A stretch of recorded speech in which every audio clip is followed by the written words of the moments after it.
bonsoir à toutes et à tous et bienvenue dans ce nouvel épisode de Taisez-vous. Comme d'habitude, je suis accompagnée de mon co-animateur Loïc. Comment ça va ? Ça va super. On n'enregistre pas le soir, on enregistre le midi. Du coup, j'ai de l'énergie. Tu n'es pas encore fatigué ? Non, pas besoin de café ou de boissons énergisantes. Je vais très bien. Et toi ? Ouais, ça va. Je juste cours dans 2 heures. Mes étudiants vont m'attendre, mais bon, tant pis pour eux. Okay. Nous allons speedrunner Exactement. Cette interview. Aujourd'hui, on a la chance de recevoir Benoît Blanchard, qui nous vient de Info et Communication, si j'ai bien... Sciences de l'information et de la communication. Oui. Oh, ça, c'est le terme. C'est le terme un petit peu technique. Comment ça va, Benoît ? Ça va très bien, merci beaucoup. Je suis arrivé avec ma thèse dans les bras tout à l'heure, qui est très lourde. Et en fait, je vais vous faire de la lecture. Ah, c'est pour ça. Ouais, super. C'est chouette. Ouais, mais tu nous as déjà offert un petit livre Tout à fait. Qui est un livre un peu qui est en résumé de ta thèse, en espèce de...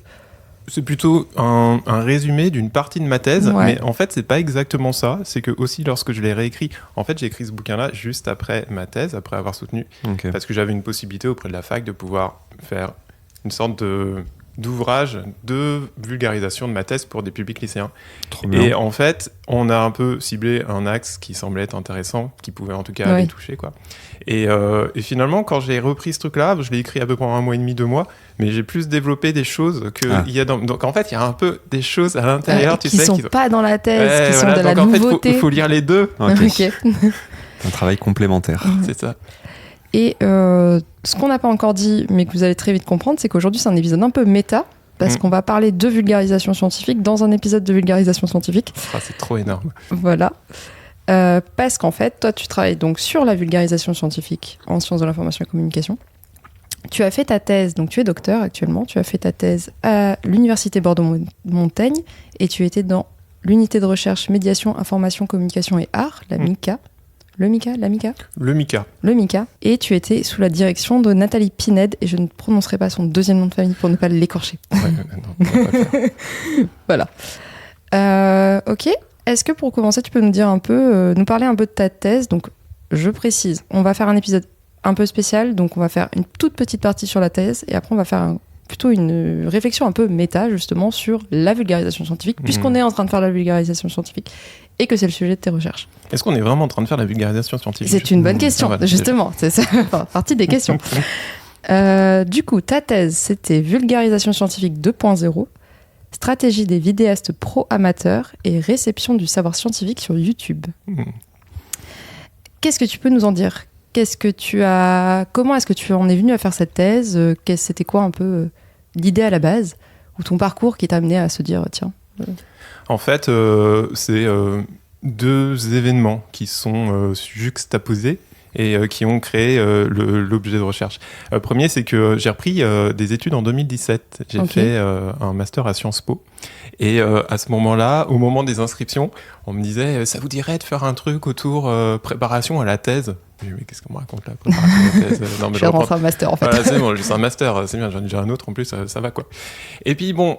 L'année durant, tu vois, j'ai fait mon master de recherche et je me suis dit, waouh, en fait, c'est vachement bien de faire de la recherche, c'est tellement plaisant. Et là, je me dis, j'aurais peut-être dû faire quand même ce truc-là, thèse, voilà, pourquoi pas. Et puis, je suis parti à Montréal une année. Et il y avait toujours ce projet de thèse là qui tournait en rond. Je me dis, attends, je suis con, j'aurais dû vraiment faire ce truc de préparation à la thèse. Et en fait, j'ai commencé. Je sais pas comment, il y avait une main qui gribouillait des trucs alors que mon cerveau pensait à autre chose. Et j'ai commencé à réfléchir à un sujet de thèse. Voilà, ça m'est un peu venu comme ça. Et je me suis dit, tiens, c'est peut-être l'idée, en fait. Montréal m'inspire, je sais pas, la neige et tout. Et en fait, à l'époque, je regardais beaucoup de vulgarisation scientifique sur YouTube, évidemment. On s'en doute. Et en fait, j'étais vraiment surpris de voir que les chaînes institutionnelles, celles qui incarnaient, tu vois, au niveau académique, la recherche et tout, elles n'étaient pas tellement... Enfin, en fait, déjà, moi, je ne les regardais pas. Ouais. Oui, non, moi non plus. Et puis, en plus, quand je suis allé voir, je me dis, oui, c'est vrai qu'il doit y avoir le CEVA, qu'est-ce qu'il fait, le CNRS ? Ah ouais, ils ont vachement de vidéos, mais par contre, il n'y a pas beaucoup de personnes qui les regardent, ces vidéos, comment ça se fait ? Et moi, je continue à regarder David Loapre, tout ça, quoi, tu vois. Et je me dis, bon, ok, là, il y a un truc qui joue, qui est marrant, qui est intéressant. Et j'ai commencé à construire un petit peu mon sujet de recherche dans une recherche exploratoire. Donc, j'ai contacté des vidéastes. Et puis on a commencé à avoir un petit peu des échanges sur leurs intentions, leurs envies et tout ça. Et en même temps, j'ai commencé à construire ce projet de recherche de thèse avec un chercheur qui était à l'INRS. Alors, je devrais dire le nom, mais je ne me souviens plus. Ouais, c'est pas grave. Bon, c'est pas grave, tant pis. On le mettra en description. Voilà, c'est ça. Et ça va me revenir au fur et à mesure, mais là je sais pas, je sais plus. Et en fait, c'était intéressant. Et puis il me disait, ouais, si tu veux faire ta thèse avec nous, franchement, pas de problème, tu restes. Sauf que bon, à l'époque, ma vie faisait que je voulais rentrer en France. C'était pas un projet de très longue durée. Et bref, je rentre en France. Je prends un autre boulot, ça reste un peu sous le coude, et puis la Covid arrive, et puis là je déménage, je viens sur Bordeaux pour des raisons personnelles, et ce qui fait que après je me suis dit, ok, tiens, si je faisais la thèse maintenant. Voilà. Et donc ça s'est engendré comme ça. Donc du coup j'ai contacté quelqu'un du MICA qui a été intéressé par mon sujet, et puis voilà, c'est parti comme ça. Donc en fait, vraiment, l'idée, c'était de se dire, ok, c'est quoi le programme ? Pourquoi est-ce qu'en fait, il y a des gens, on accorde plus la confiance, a priori, à des personnes qui ont en tout cas un profil amateur, youtubeur, machin truc, ça. Tu sais, qui a certains codes de communication des codes particuliers, et pas plus au CNRS, quoi. Et donc du coup c'est parti là-dessus. Donc moi quand je suis arrivé, j'étais un peu militant, genre la vulgarisation scientifique sur YouTube, mais c'est trop l'avenir, ça a tout changé et tout. Est-ce que la réception fait qu'on a plus envie de s'engager politiquement ? J'avais plein d'étoiles dans les yeux. Bon, je dois avouer qu'après 3 ans et demi, je vois les choses un peu autrement. C'est très bien. C'est un classique. Hein. Mais voilà, c'est sûr que j'ai un peu complexifié déjà la posture. Et puis même, globalement, c'est pas vraiment ce qui se passe. C'est bien. Mais c'est pas suffisant, et surtout c'est pas pour tout le monde, quoi. Enfin, il y a quand même un effet qui fait qu'il y a un renforcement par l'incarnation. Et en gros, globalement, ce qui se passe, c'est que la personne qui parle ressemble au public, quoi. Donc, forcément, Puis le moment où tu t'y es intéressé, c'était peut-être un moment où c'était en pleine expansion, j'ai l'impression, le domaine de la vulga sur YouTube, et peut-être qu'on a atteint un espèce de plateau ou quelque chose comme ça, où il y a peut-être moins de nouveaux créateurs qui émergent, et juste des créateurs qui se sont fait leur public et qui stagnent un peu maintenant, on va dire. Ouais, tout à fait. Alors, il y a eu un petit changement. Moi, depuis que je m'y intéresse, en tant que recherche, quoi, il y a eu un petit changement, c'est l'arrivée pas des réels, des shorts.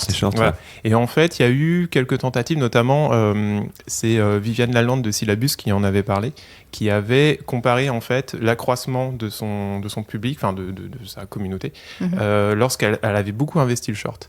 Après, tous et toutes ne l'ont pas fait, et c'est vrai qu'il y a un peu ce... Quand tu interroges en fait certains vidéastes, ils vont dire, nous aujourd'hui on n'a plus envie d'accroître, on a une communauté qui est bien installée, je me sens bien avec cette communauté, entre nous ça va bien, quoi. Mais le entre nous ça va bien, du coup ça veut bien dire aussi que il y a eu peut-être une période des gens qui sont arrivés sur ces chaînes là qui n'étaient pas acculturés à la science, c'est possible.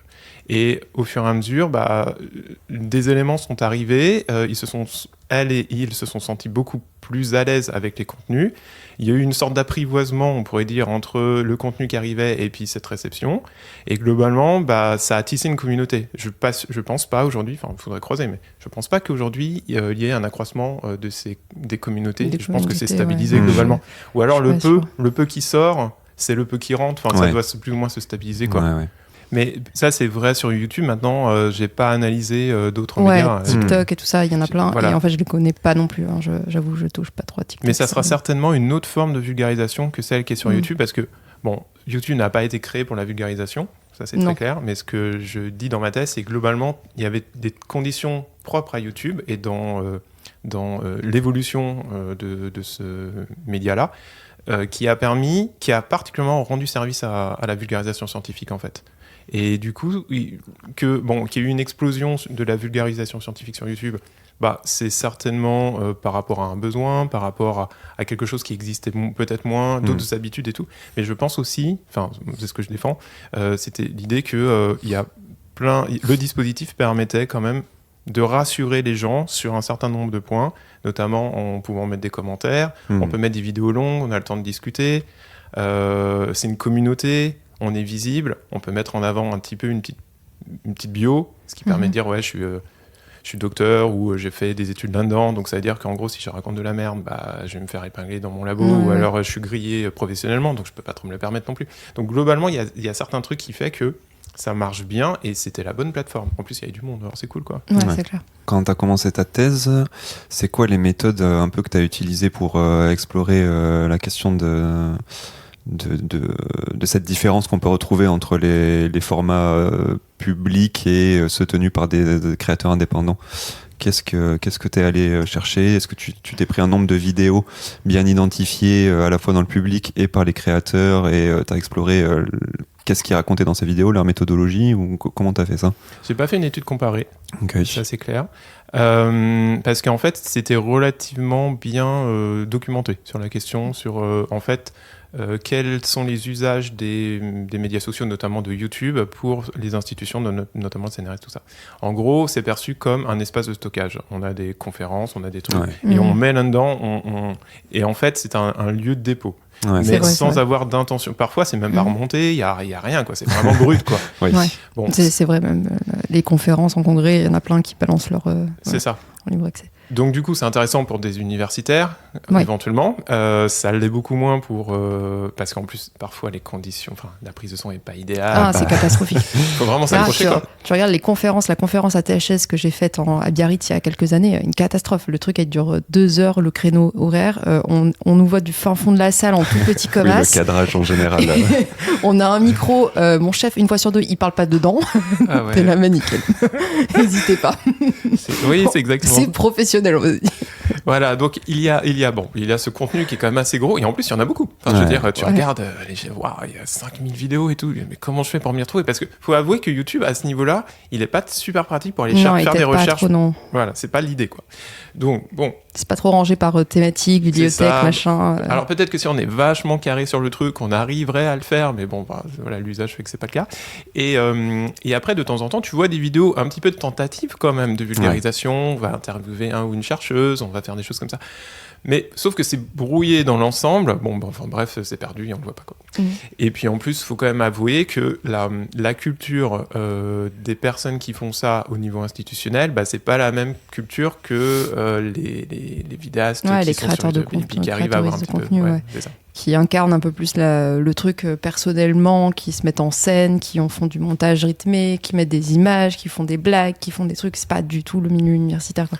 Non, parce que quand bien même, je pense qu'il y aurait peut-être qu'il y a la compétence, mais je pense qu'il y aurait certainement se dire, bah, on va nous prendre pour qui, quoi, Ouais. faire ça. Enfin, je veux dire, on n'est pas, on est une université, une institution de la recherche. On n'est pas des rigolos, quoi. Bon, et c'est vrai qu'il y a un petit peu autant, je pense que dans un cas, il y a des chercheurs et chercheuses qui font de la vulgarisation scientifique sur YouTube et qui jouent avec les émotions, avec les blagues, avec le second degré et tout ça. Mais sauf que c'est dans un dispositif qui a tellement ces codes du divertissement et puis de la mise en scène de soi que ça passe crème. Maintenant, j'en sais rien, s'il y a marqué UBM présente machin et puis on commence à voir quelqu'un qui fait le doigt devant la caméra, je pense que ça va pas le faire, quoi. Ça va être un peu moyen. Bon, bref, du coup, j'ai pas fait ça. Et après, ce que j'ai fait, c'est que... Alors, je suis parti d'un document qui recense les 350 chaînes de YouTube. Un document qui était très... je suis désolé. Je sais plus son nom. Vous allez voir, je me souviens jamais des noms de personnes. Hein, c'est la Non, catastrophe. c'est pas grave. C'est pas comme si t'étais en plein milieu de ta thèse, là elle remonte aussi, donc... Oui, c'est ça. Désolé pour la personne qui se reconnaîtra.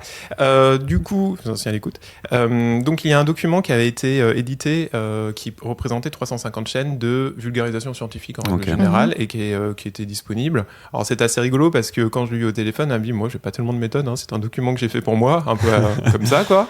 On m'a dit, est-ce que tu peux l'agrémenter? Bon, bah, je l'ai agrémenté, puis ils l'ont mis sur le site de la ministère de la Culture. Mais genre, il y a pas vraiment de méthode, en fait. Ouais. C'est juste parce qu'elle aimait bien. Donc, je me suis dit, ok, je pourrais m'appuyer sur ce document-là, mais scientifiquement, c'est un peu moyen. Ouais, c'est un peu bancal, ouais. Voilà, c'est super document à côté de ça, mais voilà. Donc, je me suis dit, bon, je vais partir de ça, je vais essayer de grandir un peu, je vais caler des mots-clés, et puis là, il y a eu le gros travail de l'échantillonnage, et c'est posé la grande question, est-ce que je parle de toute la science? Ou est-ce que je parle simplement d'un certain type de science? Parce que là, je commençais à projeter dans la soutenance en me disant, mais comment vous avez fait? Est-ce que vraiment ça c'est de la vulgarisation scientifique quand il parle de sciences politiques et tout ça et puis qu'il donne son avis et tout ou par rapport... Oh là j'ai eu grosse crise d'angoisse quoi. Je me suis dit ah bah non ça va pas être possible. Mais comment je vais faire?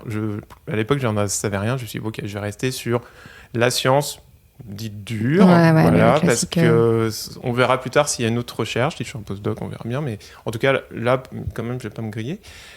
On est vulnérable quand on commence la recherche. C'est clair. C'est compliqué, quoi. Ça, c'est sûr. Il faut quand même penser à ça. Malgré tout, ça reste un truc qui va être évalué et qui va nous donner le droit de se dire docteur ou doctrice. Voilà, c'est un peu compliqué. Et donc, l'idée, c'était de mettre des critères assez rigides, assez durs, qui me permettaient de pouvoir défendre mon échantillonnage sans aucune question. Donc, du coup, j'en suis arrivé à peu près à 25 chaînes. Ok. Voilà, 25 chaînes, c'est pas énorme, mais je me suis dit, si je fais une recherche quand même, l'idée c'était de savoir qu'est-ce qu'il y avait comme intention, comment c'était reçu, et donc je me suis dit, bon, si je dois analyser des vidéos, la réception critique, la réception des gens, les intentions derrière, enfin tout ça, ça me semble pas mal en fait. Ouais, 300, ça me semble vraiment pas jouable. Bah ouais, c'est ça. De façon réaliste, quoi. Et c'est vrai que j'étais à peu près dans ces chiffres-là. J'ai fait un premier critère, enfin une première phase de critères. Là, j'étais arrivé à 90 à peu près. Je me suis dit, oh là, 90, ça va. Je peux le faire, mais ça va être du quanti, ça m'intéresse pas, quoi. Et donc bref, voilà, j'ai écrémé. Et donc ce qui s'est passé, c'est que j'ai analysé des vidéos. Parce que du coup j'ai la chance d'avoir un master en cinéma aussi, donc du coup ça me permet le deuxième master donc le fameux, voilà. Donc j'ai un petit peu analysé, bon, vite fait quoi, mais bon, dans une perspective d'analyse audiovisuelle, on va dire, j'ai l'avantage d'avoir le regard de ce qui se passe lorsqu'on met une caméra en place, quoi. Voilà, je connais les contraintes. Tu vois l'arrière du décor, voilà, et qu'est-ce qui s'est passé en vrai. Voilà, donc ça permet de prendre un peu de recul sur ce qu'on voit à l'écran, mais qui n'est pas toujours perceptible lorsqu'on n'a pas comme quelqu'un qui s'y connaît en VFX et qui voit l'artifice derrière l'image, et toi tu vois qu'est-ce qui s'est vraiment passé, qu'est-ce qui est du montage, qu'est-ce qui est machin, c'est ça. La lumière, le cadrage, le machin, le truc. Et à partir du moment où tu as une intervention, tu as un choix, et donc par conséquent tu peux le questionner. Ça, c'était le premier point. Après, j'ai voulu faire la réception critique, c'est-à-dire analyser la manière dont ces vidéastes étaient perçus dans les médias. Parce qu'en fait, je voulais faire le grand public, super chaud, quoi. Non. Qu'est-ce que je fais ? Je tends le micro à 10 000 personnes, à 100 000 personnes. Tu passes dans la rue, tu fais bonjour, est-ce que vous connaissez Syllabus ? Non ? Ah, d'accord. Voilà, bonne journée. C'est ça. Donc non, c'était pas possible. Évidemment, alors, il y avait la question de se dire, est-ce que je passerais des questionnaires auprès des communautés, enfin des publics, de l'audience de ces personnes-là ? Mais je me suis dit, mais c'est pareil, je vais faire une étude quanti, ça me va pas. Moi, j'ai envie de savoir comment ça s'imprime dans la société, comment on en parle, comment on les voit, quoi. Et donc là, j'ai pris des articles de presse qui parlaient des youtubeurs et youtubeuses que j'analysais, et là j'ai analysé ces articles-là. Et là c'était très intéressant parce que je me suis rendu compte que c'était extrêmement très stéréotypé sur des intentions qui étaient a priori les leurs. Enfin, en gros, les vulgarisateurs et vulgarisatrices scientifiques, ils vont sauver le monde, quoi. Ça, c'est très... Bon, c'était rigolo, mais c'était la création de certaines figures moi, que je trouve très romantiques, quoi.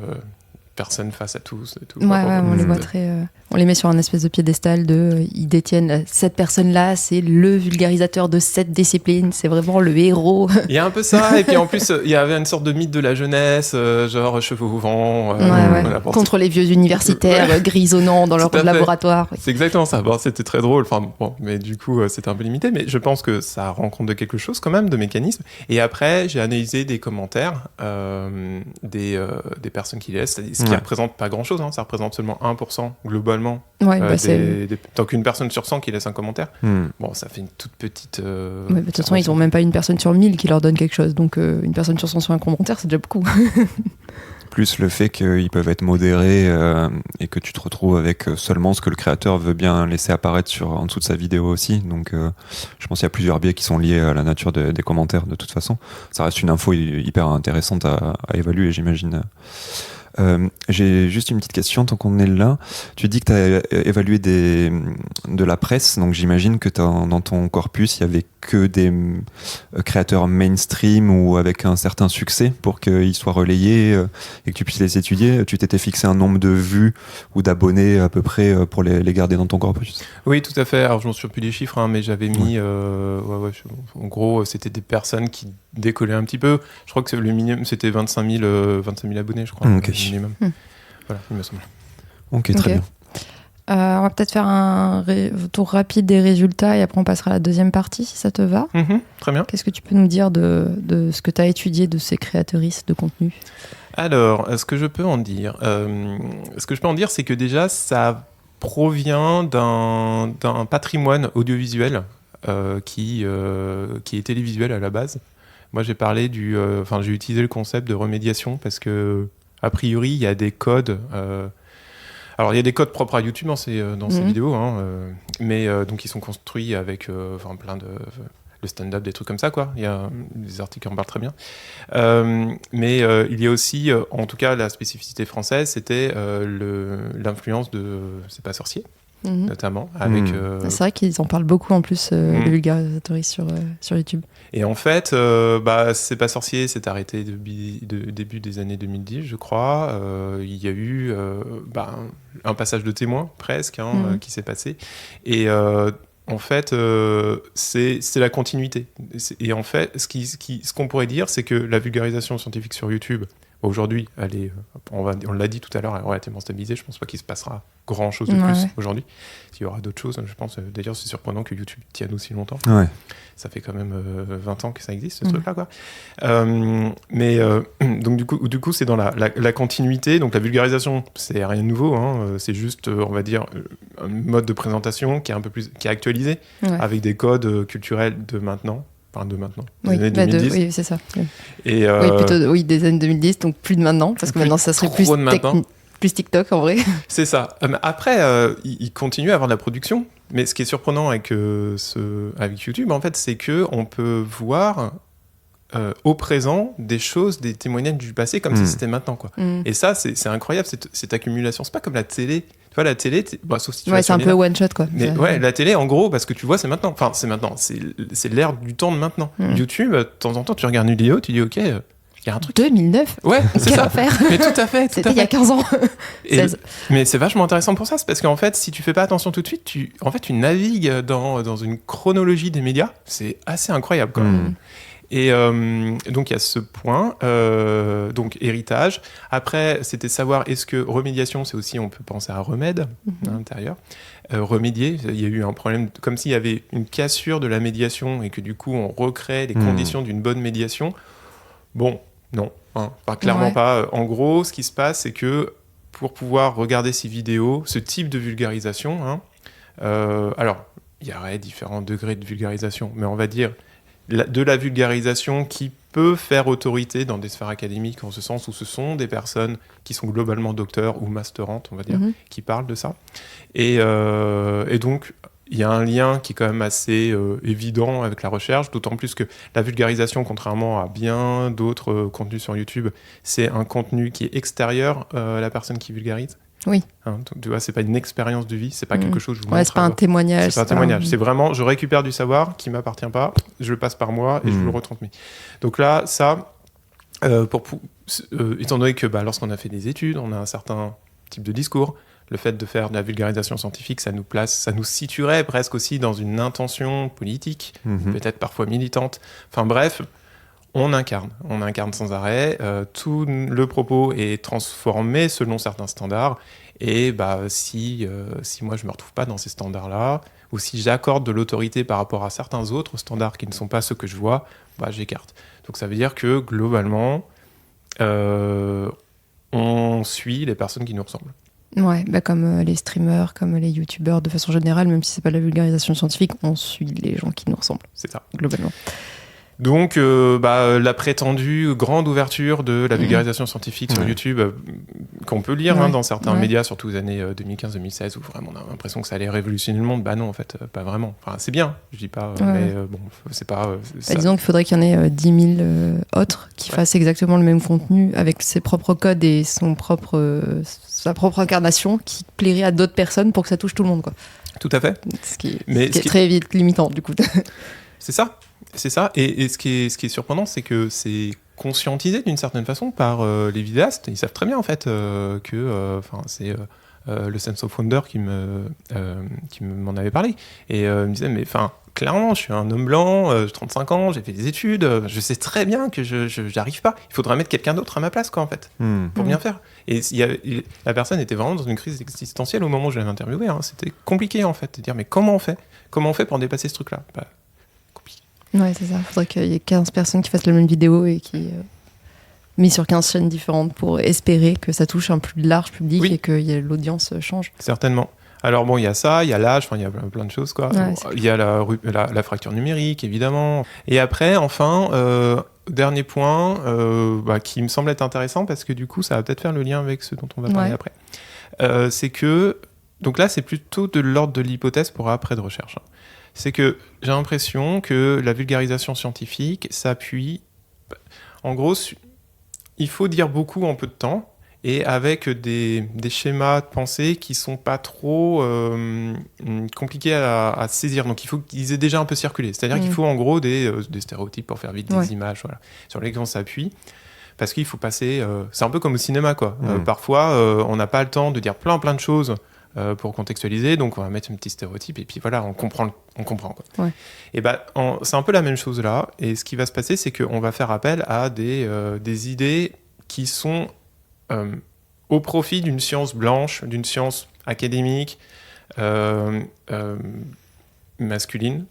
Et le problème, c'est que la vulgarisation va avoir tendance à s'appuyer sur ces formes-là de la science et renforcer des choses qui seraient aujourd'hui à re-questionner véritablement. Pour dire clairement, je pense que les formats de vulgarisation scientifique ont tendance à être un peu conservatrices sur d'anciennes conceptions de la science qui seraient vraiment nécessaires de re-questionner aujourd'hui. Et c'est pas étonnant qu'il y ait si peu de public féminin qui regarde la vulgarisation scientifique des sciences dures. Oui. Parce que déjà, la plupart, c'est des hommes blancs de plus de 30 ans qui le font. C'est ça. Voilà. Et on pourrait se dire peut-être que les vidéastes femmes vont toucher plus de femmes, et c'est pas le cas. Ouais. Parce qu'en fait, le propos à l'intérieur, le principe même de vulgarisation scientifique, sur les choses sur lesquelles il repose, il est profondément masculin d'une certaine manière, quoi. Enfin, tu vois. Et c'est un souci. Et après, je pense aussi qu'il y a une forme de hiérarchisation entre la science éclatante, la physique, les maths et tout ça, un truc très... Ouais, et les sciences sociales qui sciences... sont bouts. Voilà, qui sont beaux parce que c'est les émotions, parce que vous êtes hystérique. Parce que t'avais passé un questionnaire et que c'est que des corrélations, c'est pas la causalité et machin. C'est bon. Ouais. Donc, en fait, en gros, c'est la vulgarisation au profit alors de ce que j'ai étudié. Parce que, encore une fois, j'ai pas étudié la vulgarisation des SHS ou de l'art ou de la... Ouais, ou de l'histoire ou des trucs comme ça. Mais il y a ces porteurs de ça et je trouve ça assez gênant. Voilà, j'aimerais bien que ça change et donc ça va pas être au service de ce changement, clairement. Donc, si on fait une transition sur la suite, la première question qu'on va se poser, ça va être, c'est quoi la différence entre vulgarisation et médiation ? Parce que toi, t'en as parlé un peu dans le bouquin que t'as écrit. Ouais. Et je t'avoue que même moi, je suis pas sûre de savoir faire la différence, parce que je les utilise de façon interchangeable, de façon générale. Juste, je préfère la vulgarisation parce que ça fait un peu vulgaire et c'est un peu sympa. Mais pour moi, il n'y a pas vraiment de différence. Et pourtant, j'ai l'impression qu'il y a l'air d'avoir une différence, parce que déjà, c'est deux mots différents, donc il y a une chance que les définitions soient différentes. Et dans les choix, par exemple, des masters ou des programmes de recherche, etc., ils ont tendance à mettre plus facilement médiation. Donc pour eux, ça doit avoir un enjeu au niveau académique de mettre médiation et pas vulgarisation. Là où c'est l'inverse sur les codes de YouTube, machin. Donc qu'est-ce que tu peux, toi, en dire là-dessus ?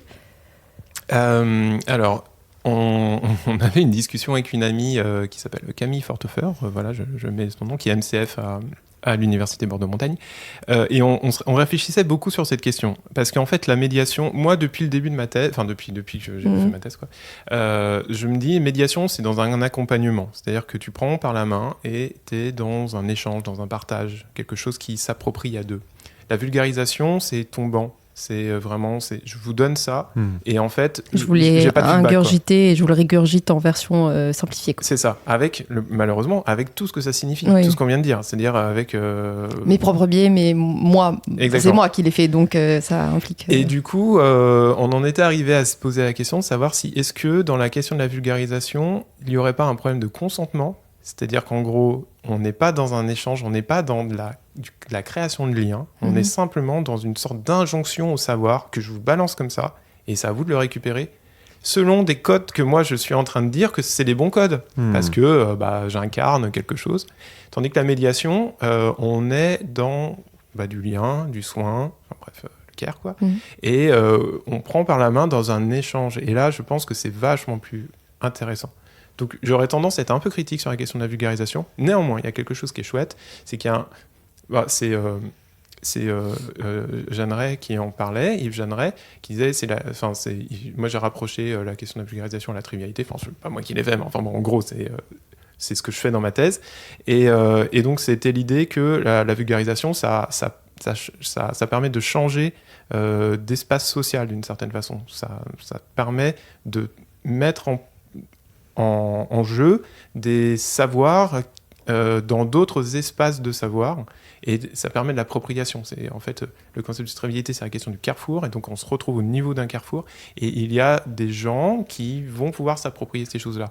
Maintenant, qui de base n'ont pas les codes pour aller accéder à cette information. Ouais, c'est-à-dire qu'il y a vraiment un déplacement. Il faut de caste. Oui, ça scientifique, passe c'est ça, de l'académique jusqu'au grand public, on va dire. Donc ça, c'est intéressant. Il y a ce truc-là qui est intéressant en termes de dynamique. Néanmoins, je trouve qu'il y a quelque chose qui est vraiment de l'ordre de l'injonctif et de la réception assez difficile en disant je connais les codes, je sais comment il faut en parler, c'est à vous de le récupérer. Et il n'y a pas d'adaptation. Et ça, c'est dommage parce que du coup, ça veut dire que l'autre n'est pas un sujet, l'autre est simplement un récepteur. Et en tant que sujet, on a tous et toutes du savoir, des expériences, de la sensibilité, des émotions. Et donc du coup, ça veut dire que c'est à moi, en tant que récepteur, de devoir faire l'effort que tu adaptes ton discours à ce que présumément tu penses que je suis. Et du coup, ça balaye un peu toutes les sensibilités, quoi. Et ça, c'est la limite du format en lui-même, qui est une vidéo créée par quelqu'un en avance, qui va balancer sur une plateforme, et du coup, la personne, elle réceptionne la vidéo telle qu'elle, et elle n'a pas de son mot à dire là-dessus. Et moi, ça m'est arrivé plusieurs fois, parce que je suis spécialiste du coup dans un domaine de recherche, de regarder une vidéo et de faire je suis pas d'accord avec ce qu'il dit, mais même si je laisse un commentaire, de toute façon il la lira jamais et ça ne changera rien au contenu de la vidéo. Et je pense que les gens qui peuvent ne pas être d'accord, pas parce qu'ils sont spécialistes, mais parce qu'ils ont un avis sur la question, pourraient aussi se dire la même chose, se dire je suis pas d'accord avec ce qui a été dit, et comme c'est pas un échange et que c'est quelqu'un qui me donne une information et que je dois la recevoir telle quelle, je ne peux rien y faire. Et l'information ne changera pas. Non. Pardon, vas-y. Non, je t'en prie. La médiation telle que tu l'as définie, du coup, tu penses qu'on la retrouve où, si on la retrouve pas sur YouTube, où c'est qu'on peut retrouver cet échange où il y a un vrai accompagnement, une prise en charge de qui tu es et ce dont tu as besoin? Je pense dans les musées déjà, en bibliothèque aussi certainement. Il y a aussi certaines associations qui, je pense aux universités populaires ou Interage, ou bien les petits débrouillards, genre de sauts là, qui sont sur la transmission de savoir. Je trouve ça intéressant. Et alors certes, il peut y avoir des transmissions de savoir qui sont plus académiques sous forme de colloques ou de conférences, qui est finalement une forme de vulgarisation. Un prof, il vulgarise finalement. Oui. Sauf que on va dire en amphi, quoi. Ouais. Après, sur des TD, il y a quelque chose d'autre, parce qu'il y a un accompagnement. Comment est-ce que tu vas t'approprier ? Tu vois, il y a une sorte d'attention à savoir comment est-ce que l'autre... Un peu de la personnalisation et de l'individualisation de la transmission du savoir, on va dire. Ouais, tout à fait. Et là, c'est intéressant ce qui se passe.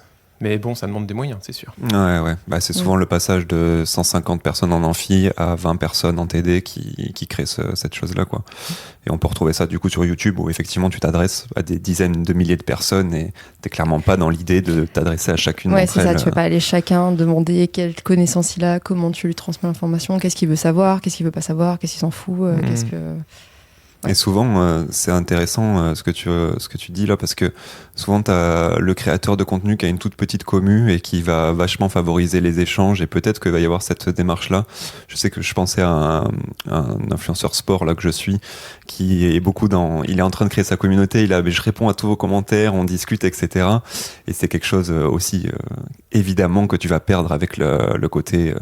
tu as des milliers d'abonnés, voire des millions, et ce n'est plus tenable ce style, et peut-être que tu bascules dans ce côté-là, dans le côté plus impersonnel et plus ce côté sachant et apprenant, quoi. Ouais. Typiquement, c'est ce qu'essaient de faire certains festivals, genre Paint of Science, auquel je suis coordinatrice à Bordeaux cette année. Ça va être de faire se rencontrer des publics qui ne se rencontrent pas, donc des chercheurs et le grand public, dans des bars. Et ce côté un peu format réduit, où c'est un peu une petite classe de 30 personnes devant toi, ça permet justement cet échange. Et du coup, tu dirais, toi, que c'est plus de la médiation que de la vulgarisation, parce que même s'ils se mettent à niveau du public, parce qu'ils savent qu'ils ont le grand public devant eux, donc il faut qu'ils soient intelligibles pour tout le monde, il y a quand même cette notion d'échange, vu qu'ils discutent et qu'ils peuvent rebondir et poser des questions et réadapter leur discours pour s'adapter au public. Tu dirais que c'est plus de la médiation dans ces cas-là? Je dirais oui. C'est-à-dire, en gros, je ferais la différence entre le... Bon, là, c'est un peu une hypothèse. Hein. Je ferais la différence entre le discours qui est vulgarisé et le processus qui est un processus de médiation. Okay. Et là, oui, je pense qu'on est dans un processus de médiation parce qu'on s'attache à être soucieux de la réception et de l'usage derrière, d'une certaine façon. Et c'est peut-être pour ça que, justement, tu vois, on parle jamais de vulgarisation vraiment dans les filières de master et tout ça, parce que finalement, vulgarisation, ça serait... t'as ton discours, tu le modifies, et puis tu le balances, et puis terminé, quoi. Le boulot est fait. Bah non, en fait, c'est plus compliqué que ça, parce que derrière, qui le voit, pour qui tu le fais, qu'est-ce qu'on en fait, quoi.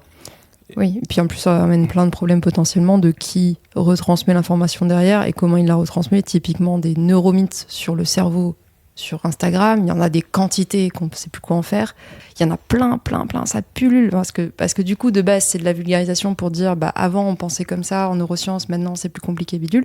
Quelqu'un qui récupère cette information et qui récupère juste l'image qui existe, qui est en libre accès sur Google, et qui le fout dans un post Insta, qui raconte ça pour faire du développement personnel, et que moi j'ai envie d'aller insulter ces grands morts, mais je le fais pas parce que je suis une personne bien éduquée, ou de faire farmer sa chaîne, peu importe.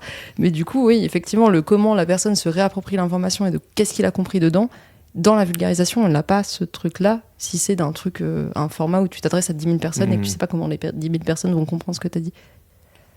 Après, là, t'évoques un autre point qui est que l'intérêt de la personne qui fait ça, c'est pas tant de vendre une connaissance, c'est de vendre sa formation. Donc, c'est aussi une des questions qu'on avait soulevées. C'est ça, la question économique, c'est l'économie de la connaissance, c'est assez fort. Hein. Puis là-dessus se met en plus sur les médias sociaux l'économie de l'attention. Donc, c'est-à-dire qu'il faut au-dessous, ça c'est mêlé, quoi. Donc, je pense qu'il y a des tensions entre... je veux être suivi et puis je veux qu'on continue à me regarder parce que il faut maintenir l'attention à tout prix pour éviter de passer à autre chose, et en même temps comment est-ce que je donne suffisamment d'éléments intéressants pour que ça soit malgré tout, que je sois pas perçu comme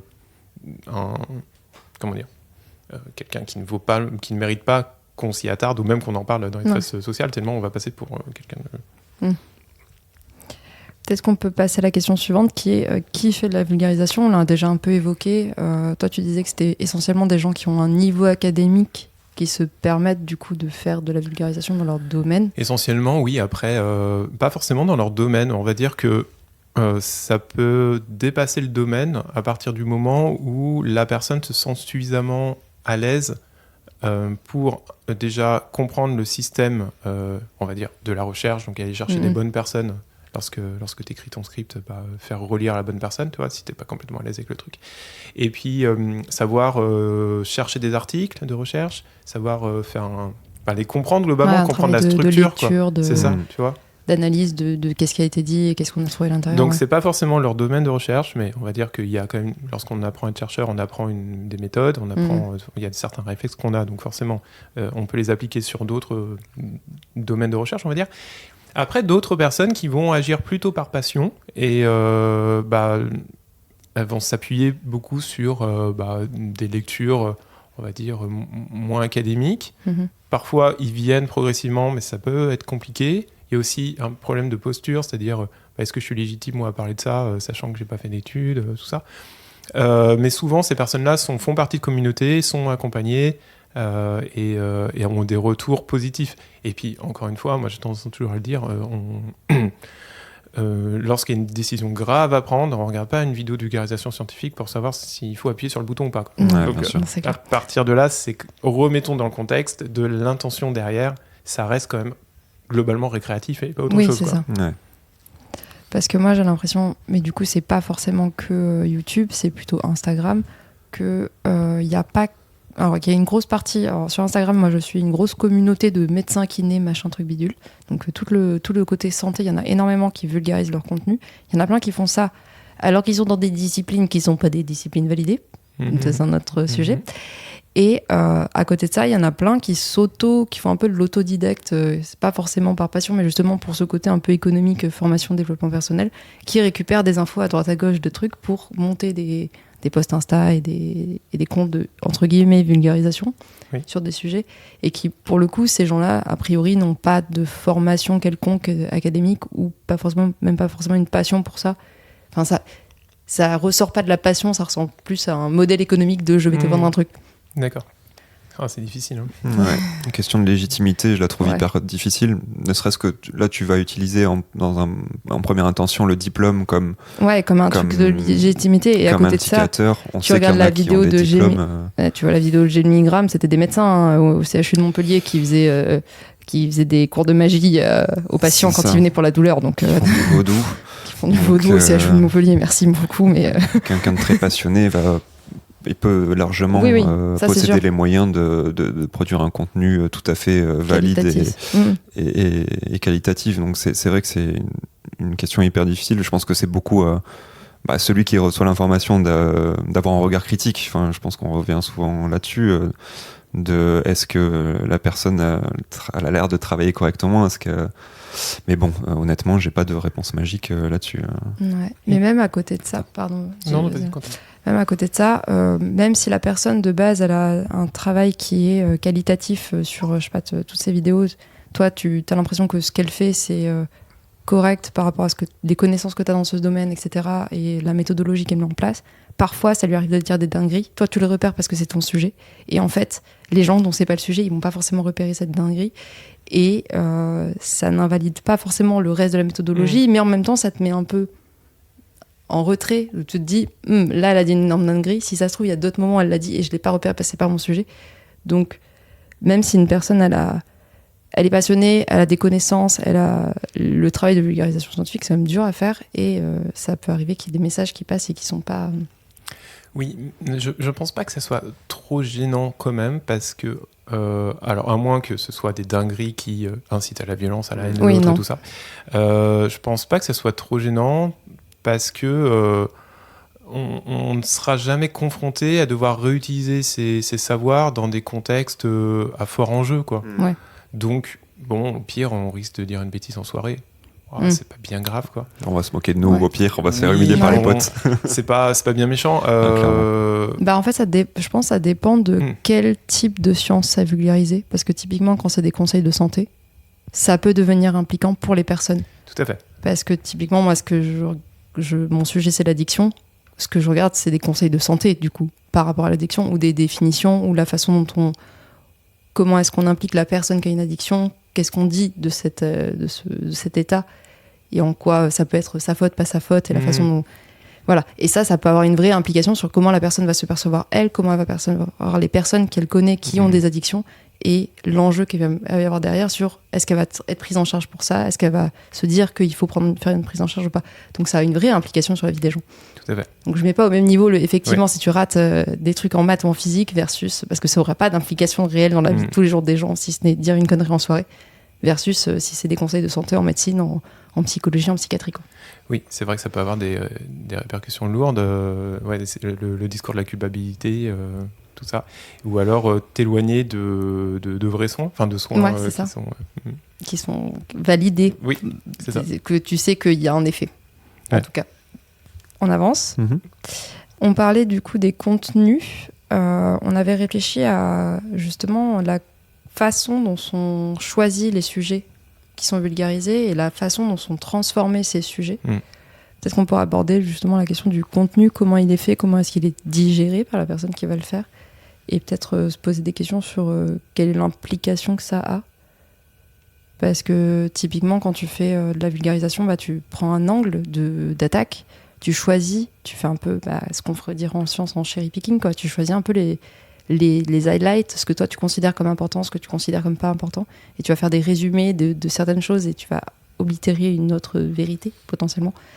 Et ça a une grosse implication sur la transmission des connaissances finalement au grand public. Est-ce que toi est-ce que tu as un regard critique par rapport à ça sur ce que tu as analysé ou... C'est-à-dire que il faudra avoir votre retour sur le podcast notamment, parce que ça sera intéressant. Mais là, je vais parler sur YouTube. C'est que YouTube, c'est de la vidéo. Et en plus, à moins d'avoir YouTube Premium, machin truc, mais c'est de la vidéo qui se regarde, parce qu'on peut pas, c'est compliqué quand même de mettre le... Enfin, moi, j'ai essayé de le faire de temps en temps, je glisse le portable dans la poche, mais une fois sur trois, ça se coupe. Ça se coupe, c'est chiant, quoi. Donc, c'est pas fait pour... c'est pas vraiment fait pour écouter sans être vu. Enfin, le dispositif le permet difficilement, en tout cas.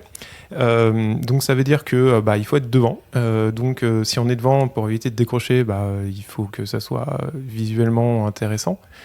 Et je pense que il y a des enjeux pour les vidéastes de rendre l'image fun, sympathique à regarder, donc faire des blagues, enfin, ou en tout cas jouer sur des textures, sur un montage rapide, des trucs comme ça pour maintenir l'attention à tout prix, et aussi faire en sorte que le sujet soit quand même, j'imagine, on me l'a dit, certains sujets s'y prêtent pas, mais soit relativement photogénique. C'est-à-dire que ça se voit, enfin il faut du visuel, quoi. Ouais. C'est clair que, parce que les maths non appliquées, les maths fondamentales, le visuel il est pas terrible, je pense. C'est vrai que c'est compliqué. Alors là tu perds tout le monde. Enfin, certains le font, mais là vraiment tu te dis cette vidéo ça sera clairement pour celles et ceux pour qui les équations ça a du sens, quoi. Mais ouais, moi je suis pas étonné que certaines chaînes travaillent vraiment sur... c'était le propos de Sense of Wonder par exemple, c'était de dire je veux donner ce sentiment d'incroyable, l'aspect magnifique de l'univers, tout ce qui parce que c'est visuel. Donc du coup, ça veut dire que il y a une sélection particulière des contenus en disant je ne peux pas traiter malheureusement tout, que tout ne se prête pas à YouTube. Ouais. Et puis en plus, il y a des sujets qui sont un petit peu plus engageants que d'autres, quoi. Oui. Clairement, si je parle de certains aspects de la mort, de la violence, du sexe, des trucs comme ça, je suppose que j'aurais plus de facilité que si je parle je sais rien, d'un truc concernant les abricots. Voilà. J'ai une copine, elle a fait une thèse sur les fraises. Effectivement, c'était... Bon, je suis allée la voir parce que c'était une copine, mais... Mais bon, je pense que ça aurait pas passionné la terre entière de savoir comment est-ce qu'on te fait pousser des fraises, quoi. Ouais, c'est ça. C'est-à-dire qu'après, il faut prendre l'angle particulier en disant, voilà, comment je le rends un peu divertissant. Mais c'est sûr que il y a des entrées et c'est normal. Enfin, moi, j'y vois pas de problème dans ce sens où YouTube, de toute façon, c'est un espace commercial. En ce sens où tu mets à disposition des vidéos pour qu'elles soient regardées et... que tu puisses générer des fonds de ce contenu. Voilà, c'est ça. Bon, tout le monde ne vit pas de ça, tout le monde n'en a pas forcément envie, parce que certaines personnes... Mais en gros, à minima, il y a l'économie de l'attention, à défaut de l'économie de la connaissance, donc c'est-à-dire, au moins, reste sur ma vidéo, parce que je me suis embêté des heures à la faire, j'aimerais bien que tu ailles jusqu'au bout, quoi. Donc ça veut dire qu'il faut que tu cliques dessus. Pour cliquer dessus, il faut que ça te donne envie. Donc je vais faire une miniature un peu sympa, je vais faire un peu un texte marrant. Bon, on va jouer sur quelques ambiguïtés un petit peu... coquine, pour que ça puisse te donner envie de cliquer. Enfin, c'est de bonne guerre, j'ai envie de dire. Bon, mais c'est YouTube qui... Oui, mais qui pousse à ça, c'est sûr. Pousse à ça, ouais. Mais j'avais eu cette discussion avec le Vortex, parce que j'étais au Frames Pro l'année dernière, avec le podcast, et ils parlaient justement, ils avaient invité différents vulgarisateurs scientifiques, dont Exaltia maintenant, qui fait des vidéos sur les cellules et la microbiologie. Il y avait Therapodia, qui fait des vidéos sur tout ce qui est insectes, etc. Et en fait, ils avaient tous des contenus qui sont visuels. Et moi, j'avais demandé... Donc moi, je travaille sur des... On est plutôt en psychologie. La psychologie, c'est pas forcément visuel. Quand tu traites de la pathologie mentale, a priori, à moins d'être hyper stigmatisant, tu vas très vite te confronter à le biais de... Tu peux pas filmer des gens. Et donc, on avait discuté de ça. Et il m'avait dit que, franchement, à part le dessin, la stop motion et des trucs comme ça, il n'y a pas vraiment moyen de rendre ça visuel, en fait. Et c'est la limite de certaines disciplines où t'as pas de visuel. Et même, il y a sûrement des disciplines que tu peux même pas représenter, ni par dessin, ni par stop motion, parce que ça se voit pas, en fait. C'est pas Et du coup, ça porte la question de qu'est-ce que tu considères comme de la science, parce que le grand public va voir que ce qu'il a accès. Et en fait, s'il peut pas se le représenter, il va moins y penser, savoir que ça existe, ou se rendre compte que ça peut avoir une influence sur sa vie, ou des trucs comme ça, quoi. Après, il y a toutes les sciences ne se prêtent pas à une représentation, mais il en existe. Par exemple, je pense tu fais une vidéo sur la physique quantique. Bon, il n'y a jamais aucune caméra qui a filmé ce qui s'est passé. Pour autant, tout le monde, beaucoup de personnes ont des représentations fausses, évidemment, mais représentations de ce que c'est que... L'espace, la plupart des trucs. Oui, voilà. En gros, c'est du faux. Mais bon, en tout cas, ça permet d'ancrer des savoirs sur certains trucs. Et après, certaines personnes ne vont pas vont décider de rester relativement sobres par rapport aux standards de leur discipline. Mais se disent, moi, ça me va comme ça. La communauté n'a plus besoin de grandir. Enfin, en gros, ils vivent sur la lancée, sur l'élan qu'ils ont. Et puis un jour, s'il n'y a plus assez de monde, ils arrêteront, quoi. Mais c'est vrai qu'il y a certaines personnes qui refusent les codes de YouTube, mais c'est pas complètement vrai, parce qu'il y en a quand même derrière. Mais bon, on va dire que là, on parle de chaîne marginale, mais globalement, ça fonctionne un petit peu il faut rendre un contenu visuel accessible, divertissant. Et c'est sûr que je pense que ça crée clairement un tri entre des données des domaines qui vont être plus faciles à vulgariser, parce que très vite ça va parler aux gens, ils vont se le représenter, et certains qui vont être très difficiles à mettre en image. Et peut-être qu'il y a des créateurs qui justement parfois ils arrivent à percer parce que peut-être qu'ils arrivent à trouver un moyen et une façon de représenter un domaine qui était jusqu'ici assez peu représenté. Donc je pense que ça peut être un bon moyen. Et une autre chose que je trouve intéressante avec YouTube aussi, c'est que ça reste une entreprise américaine, et à la fois il y a ce côté effectivement il faut faire presque du sensationnalisme pour vendre un sujet, trouver l'angle sexy souvent. Je dis sexy à dessein parce que souvent passé par le sexe, mais en même temps la plateforme elle va avoir tendance à shadowban ou à ban ta vidéo si tu mentionnes parce que le puritanisme américain est passé par là. Donc il y a un côté hyper ambivalent où il faut aller trouver naviguer à la limite entre aguicher l'auditeur, le public, tout en restant valide pour la plateforme, quoi.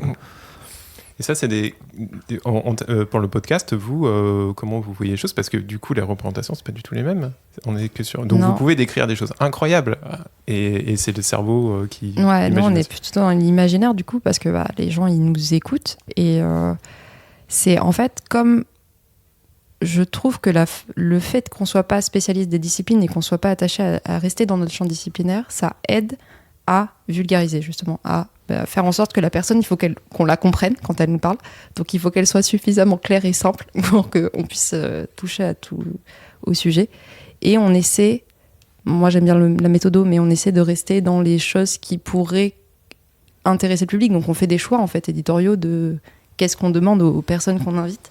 Et notamment, on s'intéresse par exemple au parcours pour savoir pourquoi est-ce qu'il est arrivé jusqu'ici, à essayer de bien développer les sujets, les définitions des concepts, et qu'on puisse se l'imaginer. Typiquement, hier, on a enregistré de la préhistoire.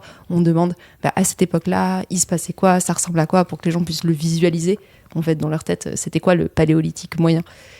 Mais c'est vrai que quand on arrive à tout ce qui est questions genre méthodologie, c'est un peu difficile de Moi, je suis déjà allée dans un labo de recherche, donc je sais à quoi ça ressemble un microscope machin, ou je sais pas, n'importe quelle machine, mais quelqu'un qui a jamais fait ça, c'est obscur, c'est abstrait pour lui, ça représente rien. Donc l'audio aide pas dans ces cas. Ouais, je trouve que le format il est très limitant si tu veux aller dans les détails de certains domaines. Les neurosciences, c'est une cata pour ça aussi. C'est ça. Quand tu as une chaîne métabolique qui fait intervenir 15 composés et telle enzyme qui est utilisée au milieu. Regarde ta tête, chaîne métabolique composée. Et en fait, il y a des choses qu'on peut pas... En gros, les molécules, des molécules qui interagissent les unes avec les autres. Il y a des choses où vraiment le format, ne serait-ce qu'avoir un diapo qui un schéma. C'est ça, des petits schémas, nous permettrait d'aller plus loin dans les sujets. Maintenant, moi je sais aussi qu'avec le podcast, ce qu'on veut, c'est pas forcément aller dans le détail des sujets. La base, c'était plus montrer comment on peut devenir doctorant, comment on peut accéder à ce type d'études, montrer qu'il y a différents parcours, qu'on peut y atteindre de plein de manières pour plein de personnes différentes, et sans vouloir aller vraiment dans le fond des sujets. Parce que si c'était le cas, je pense que ce serait difficile de le faire sans support visuel pour certains domaines. Parce que par exemple, quand on a fait de la littérature ou là de la préhistoire, c'est vrai que ça peut aider de pas avoir de support visuel. Représente-toi une terre avec une forêt qui est pas du tout touchée par l'homme et qui pendant des millions d'années a progressé toute seule. Bon, mais vas-y, la personne elle va se représenter un truc, chacun à sa façon. Moi, j'ai ma façon SF hyper stylée, machin. Enfin voilà, c'est ça ça peut être un avantage pour certains domaines et un sacré inconvénient, je trouve, pour d'autres. Ouais, pareil, parce que la littérature, c'était la représentation de l'espace en après-guerre. C'était une transition entre le 19e et le 20e siècle, donc il y avait eu la Première Guerre mondiale au milieu, et c'était les intellectuels britanniques et francophones qui réfléchissaient sur comment est-ce qu'ils se réapproprient la narration vis-à-vis de ce contexte géopolitique qui a changé et leur représentation de leur propre pays, parce que les Anglais de base ils partaient en mode hyper grand colon, on va tout gagner, ils se sont fait éclater globalement, donc leur imaginaire de on est des grands vainqueurs a complètement été éclaté, et du coup ils voulaient plus dans leur narration être dans ce genre de discours grandiose, machin, plein de descriptions, tout ça. Ils voulaient plus être centrés sur la personne qui parle et comment est-ce qu'on décrit ses émotions, son état, etc. Et donc ça à l'audio, ça marche trop bien. En visuel, tu vois, ça aurait été étrange de mettre ça sur YouTube. Enfin, je me représente même pas comment j'aurais pu faire un diapo de ça. Là, vous entendez, en fait, je suis en train de me poser la question de savoir si il y aurait pas... parce que, bon, il existe bien évidemment de la vulgarisation scientifique pour les AL, les SHS, donc art, langue, littérature, et, sciences humaines et sociales, au niveau de YouTube. Néanmoins, ça aurait été intéressant qu'il y ait une étude qui vise à comparer les stratégies de maintien de l'attention entre les chaînes dites sciences dures et autres SHS. Et je me demande peut-être que finalement, les sciences qu'on pourrait qualifier de dures, alors je mets un peu de côté mathématiques, bien que, se prêtent peut-être plus à une représentation visuelle, parce qu'on peut y attacher de la technologie, chose qu'on ne peut pas, pas moins en tout cas, attacher aux sciences humaines et sociales, et que peut-être le podcast se prêterait plus à ça, dans la perspective où ça... on est dans la déconstruction de dispositifs ou de systèmes et que ça se prête au dialogue. Et j'avais une question, est-ce que vous avez déjà pensé faire un podcast dans le noir pour se brancher tout particulièrement à ce qu'on ressent et à la voix de l'autre? Parce que là, nous, on est dans un salon éclairé, on fait des gestes, on se regarde, chose que les personnes n'ont pas. Donc du coup, la dynamique des discussions ici, elle est clairement... impacté par nos regards et par nos gestes. Donc du coup, ça pourrait être intéressant de dire, si on veut vraiment se mettre à niveau des personnes qui écoutent, on fait tout dans le noir, on se voit pas. Et limite, on n'est même pas dans la même pièce. Ça peut, on n'y a jamais pensé, non, clairement. On nous a souvent dit pourquoi vous filmez pas. À l'inverse. Ouais, c'est plutôt l'inverse. Pourquoi vous filmez pas pour les balancer sur YouTube, pour que les gens voient justement la gestuelle, les intentions, les regards, les machins. Mais non, on n'a jamais pensé à l'inverse. Déjà, je suis en train de me dire d'un point de vue technique, lui, il est en train de toujours checker est-ce que ça enregistre bien, ce serait tout à fait faisable, honnêtement. Ce serait techniquement faisable. C'est vrai que ça pourrait être un exercice intéressant, surtout le comparer à tous les autres épisodes et voir à quel point notre façon d'interagir et de mener le sujet est différente. Et pourquoi on se filme pas? Parce que je veux rester en pyjama pendant qu'on enregistre. Voilà, et c'est tout. Et ça bougera pas en fait. Voilà, désolé à nos fans. Parce qu'on est comme dans le Floodcast en fait. On n'est pas vraiment exactement. Pas présentable comme les gens qui font du YouTube. Pour rebondir sur ce que tu as dit, ça m'a fait penser au fait que effectivement, genre typiquement la philosophie ou ce genre de discipline, c'est souvent la radio qui faisait de la vulgarisation de ça. Donc genre France Culture, etc., où il y avait des émissions exprès pour la philo ou des spécialistes qui venaient parler. Et ça se prêtait vachement bien au format audio. Là où la philo à part des expériences particulières, genre typiquement Monsieur Phi qui montre des graphes de résultats d'expériences qu'il a fait en vidéo, mais parce que du coup il fait une quantification et il montre des graphiques où il met des extraits et des trucs, ça se prête un peu moins le côté, surtout si c'est une vidéo où c'est toi tout seul devant ta caméra. Ouais, alors du coup, par rapport à ça, il y a des stratégies. C'est-à-dire que tu vas créer des alter ego pour te tendre le micro. Alors, parfois, tu te doubles. Et là, je suis en train de réfléchir. Je me dis, mais est-ce que ce genre de choses, c'est pas uniquement dans les chaînes où on traite un peu de SHS, précisément, l'économie, ce genre de choses? Typiquement, le Vortex, quand ils font des questions un peu philosophie, SHS, sciences sociales, etc., ils font des pièces de théâtre, entre guillemets, où font des... C'est plus la relation entre les personnages et qu'est-ce qu'ils racontent que un discours de je te raconte ce qu'il y a dedans. Tu vois. En fait, il y aurait des sciences de l'interaction et des sciences qui ne le seraient pas. Alors, je sais pas de quoi elles sont. Ouais. Là où t'as pas forcément besoin de quelqu'un pour expliquer un schéma de neurosciences. Quoi. Genre, Ouais. Une voie métabolique, t'as pas besoin qu'on soit 15 dans la pièce pour discuter, pour parler de quelle molécule a interagi avec telle molécule. Ouais, tout à fait. En fait, quand on s'est contacté, moi, ça me dérangeait un petit peu l'idée de parler pendant 2 heures de ma thèse, parce que ça va être horrible, parce qu'en fait, je veux pas être au centre de l'attention déjà, premièrement. Et puis, en plus, c'est tellement dommage, quoi, parce que en fait, j'ai l'impression que moi, je prends beaucoup de plaisir à discuter de sujets de recherche ou d'objets de recherche dans une coélaboration, même si derrière, on va pas faire un article de podcast là. Oui. Enfin bon, si vous voulez, on peut essayer. mais par contre, je trouve qu'elle est tellement plus vivante quand on la discute. Et c'est intéressant, tu vois, plutôt que de répondre à une question, vraiment. C'est sûr. Maintenant, c'est pas le même exercice pour faire venir des interviewés, des participants, de leur dire souvent on va te poser des questions sur ta thèse, si tu as besoin et que tu te sens en confiance, tu as juste à réviser, que l'exercice d'avoir une discussion où on veut générer des idées, même, alors déjà pour nous c'est beaucoup moins facile, c'est pour sûr. des sujets qu'on maîtrise pas du tout, c'est vite compliqué, là ça se prête parce que la vulgarisation scientifique, quelque chose qui nous touche, Et on en regarde beaucoup. C'est ça, mais c'est vrai que autant pour nous que pour faire venir des gens, ça peut être aussi, vu qu'on n'est pas non plus hyper mainstream et de base c'est pas évident de motiver quelqu'un, si en plus on lui dit qu'il y a ce côté peut-être un peu risqué aussi à donner un peu plus son avis ou à réfléchir en direct, ça peut être difficile, quoi.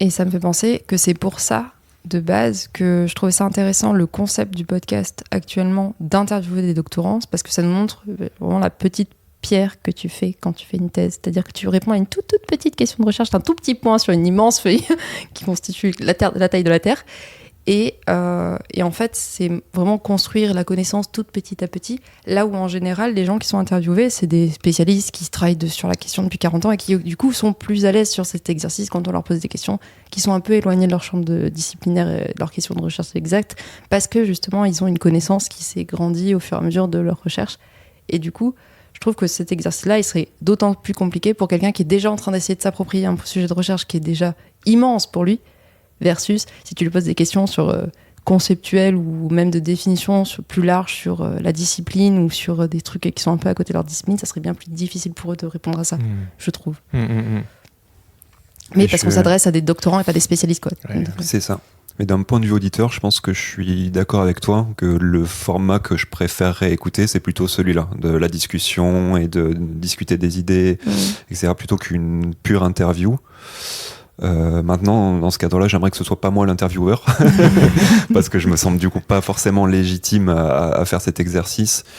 Il y a un peu ce côté un peu bipolaire de on fait du podcast, mais j'en peux plus que les gens donnent leur avis sur tout le temps, et je considère que mon avis n'est pas intéressant et n'a pas lieu d'être transmis en public. Donc tu vois, il y a ce côté un peu ambigu avec lequel j'arriverais pas à me résoudre si on était dans un format purement interview, discussion. Ouais, et c'est ce que je te disais, de la même façon, c'est pour ça que là je suis à l'aise avec le fait de faire des interviews, mais que je vulgarise pas, je fais pas moi-même de la vulgarisation scientifique sur les addictions, alors que je pourrais le faire par mon niveau académique, le fait que c'est ma spécialité, etc.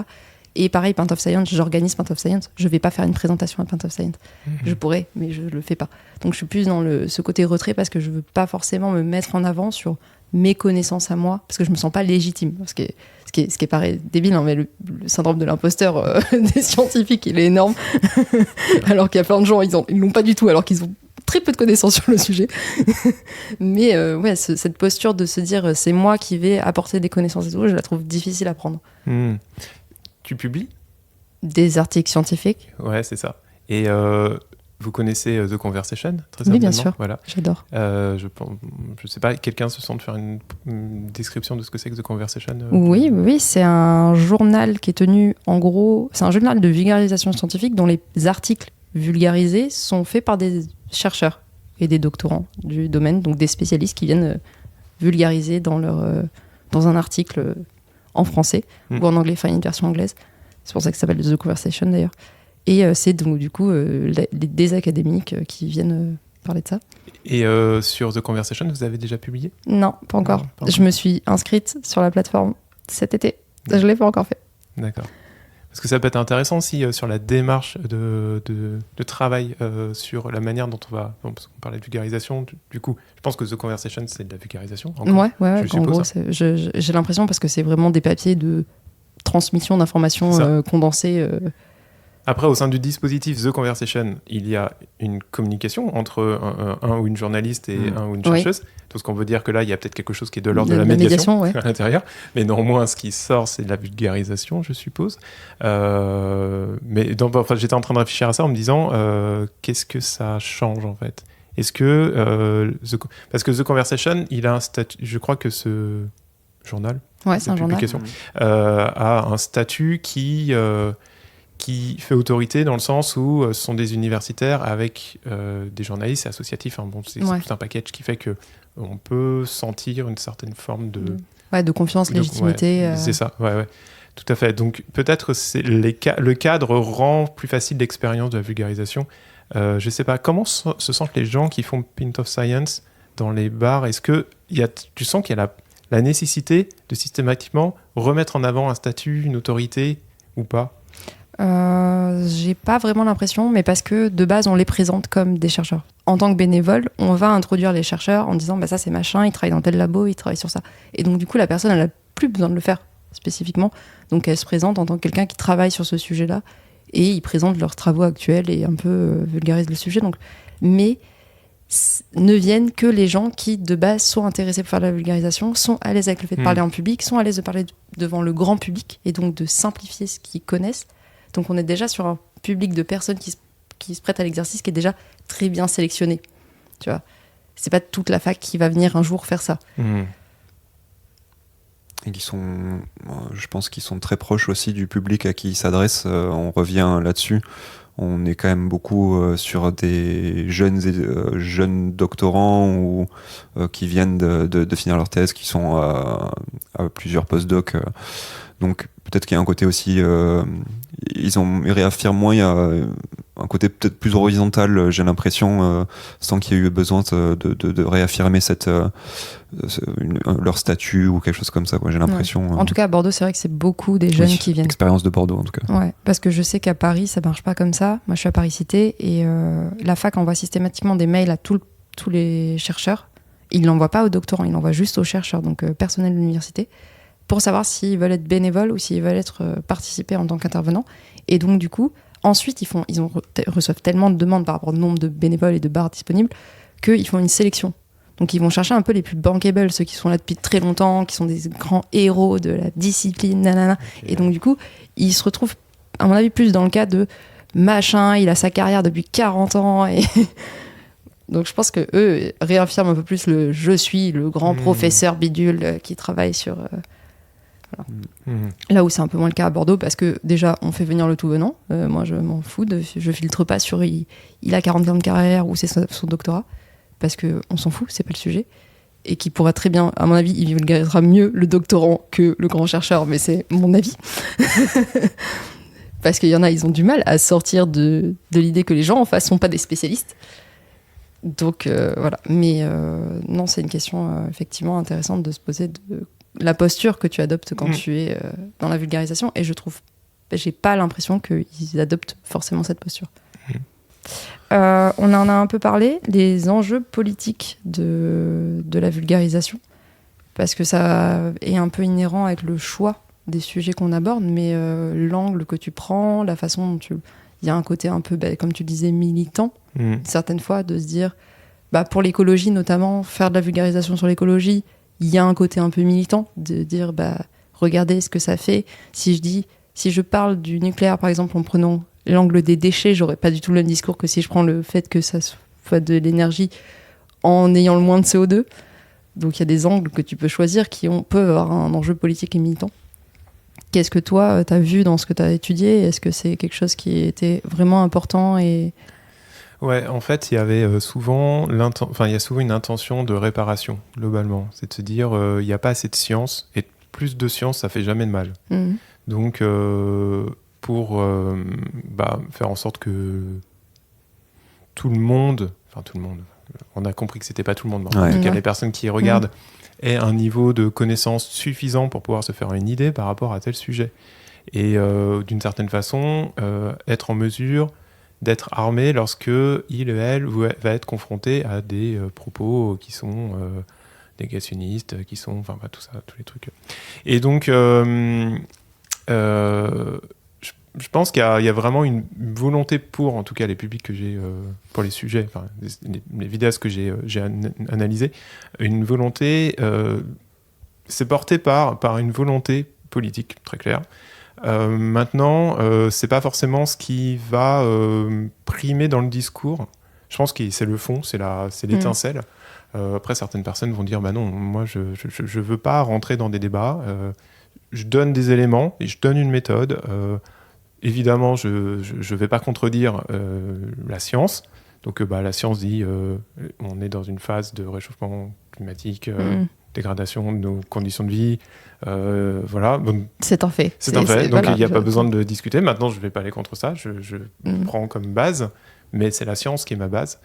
Et puis d'autres, oui, effectivement, vont être un peu plus militants, volontairement vont aller sur des sujets qui sont plus tendus, mais se sentent à l'aise avec le fait de le faire parce que se sentent armés d'une méthode, en fait, et d'un académisme qui vient soit de leur réseau, soit de leur parcours. Donc, je pense qu'il y a des enjeux très forts au niveau des politiques publiques. Enfin, là, je vais mettre un peu les pieds dans le plat. J'aimerais que ça reste un enjeu très fort au niveau des politiques publiques. Je ne suis pas sûr qu'aujourd'hui, ça soit l'enjeu des politiques publiques de dire on veut que la science et que le discours scientifique soient... valoriser, tout ça. Non, je pense qu'on en tienne compte. Ouais, qu'on en tienne compte, non, je pense pas. Juste, il y a des gens, ils se font chier à chercher des trucs pour comprendre comment ça marche. Juste, si on pouvait regarder ce qu'ils ont fait et en tirer des conclusions sur ce que nous, on fait. Bah, c'est-à-dire que ça se confronte à une vision très scientifico-technologique, où la science serait au profit de la croissance, au profit de la technologie et de la production. Il y a un discours anti-science par rapport à la tech, justement, qui est très important, mais parce que tu vois des Musk et des machins qui font nimp toutes les 4 secondes, et du coup, forcément, t'as pas envie d'être pro... T'as pas envie d'être pro-tech quand tu vois ça, tu vois.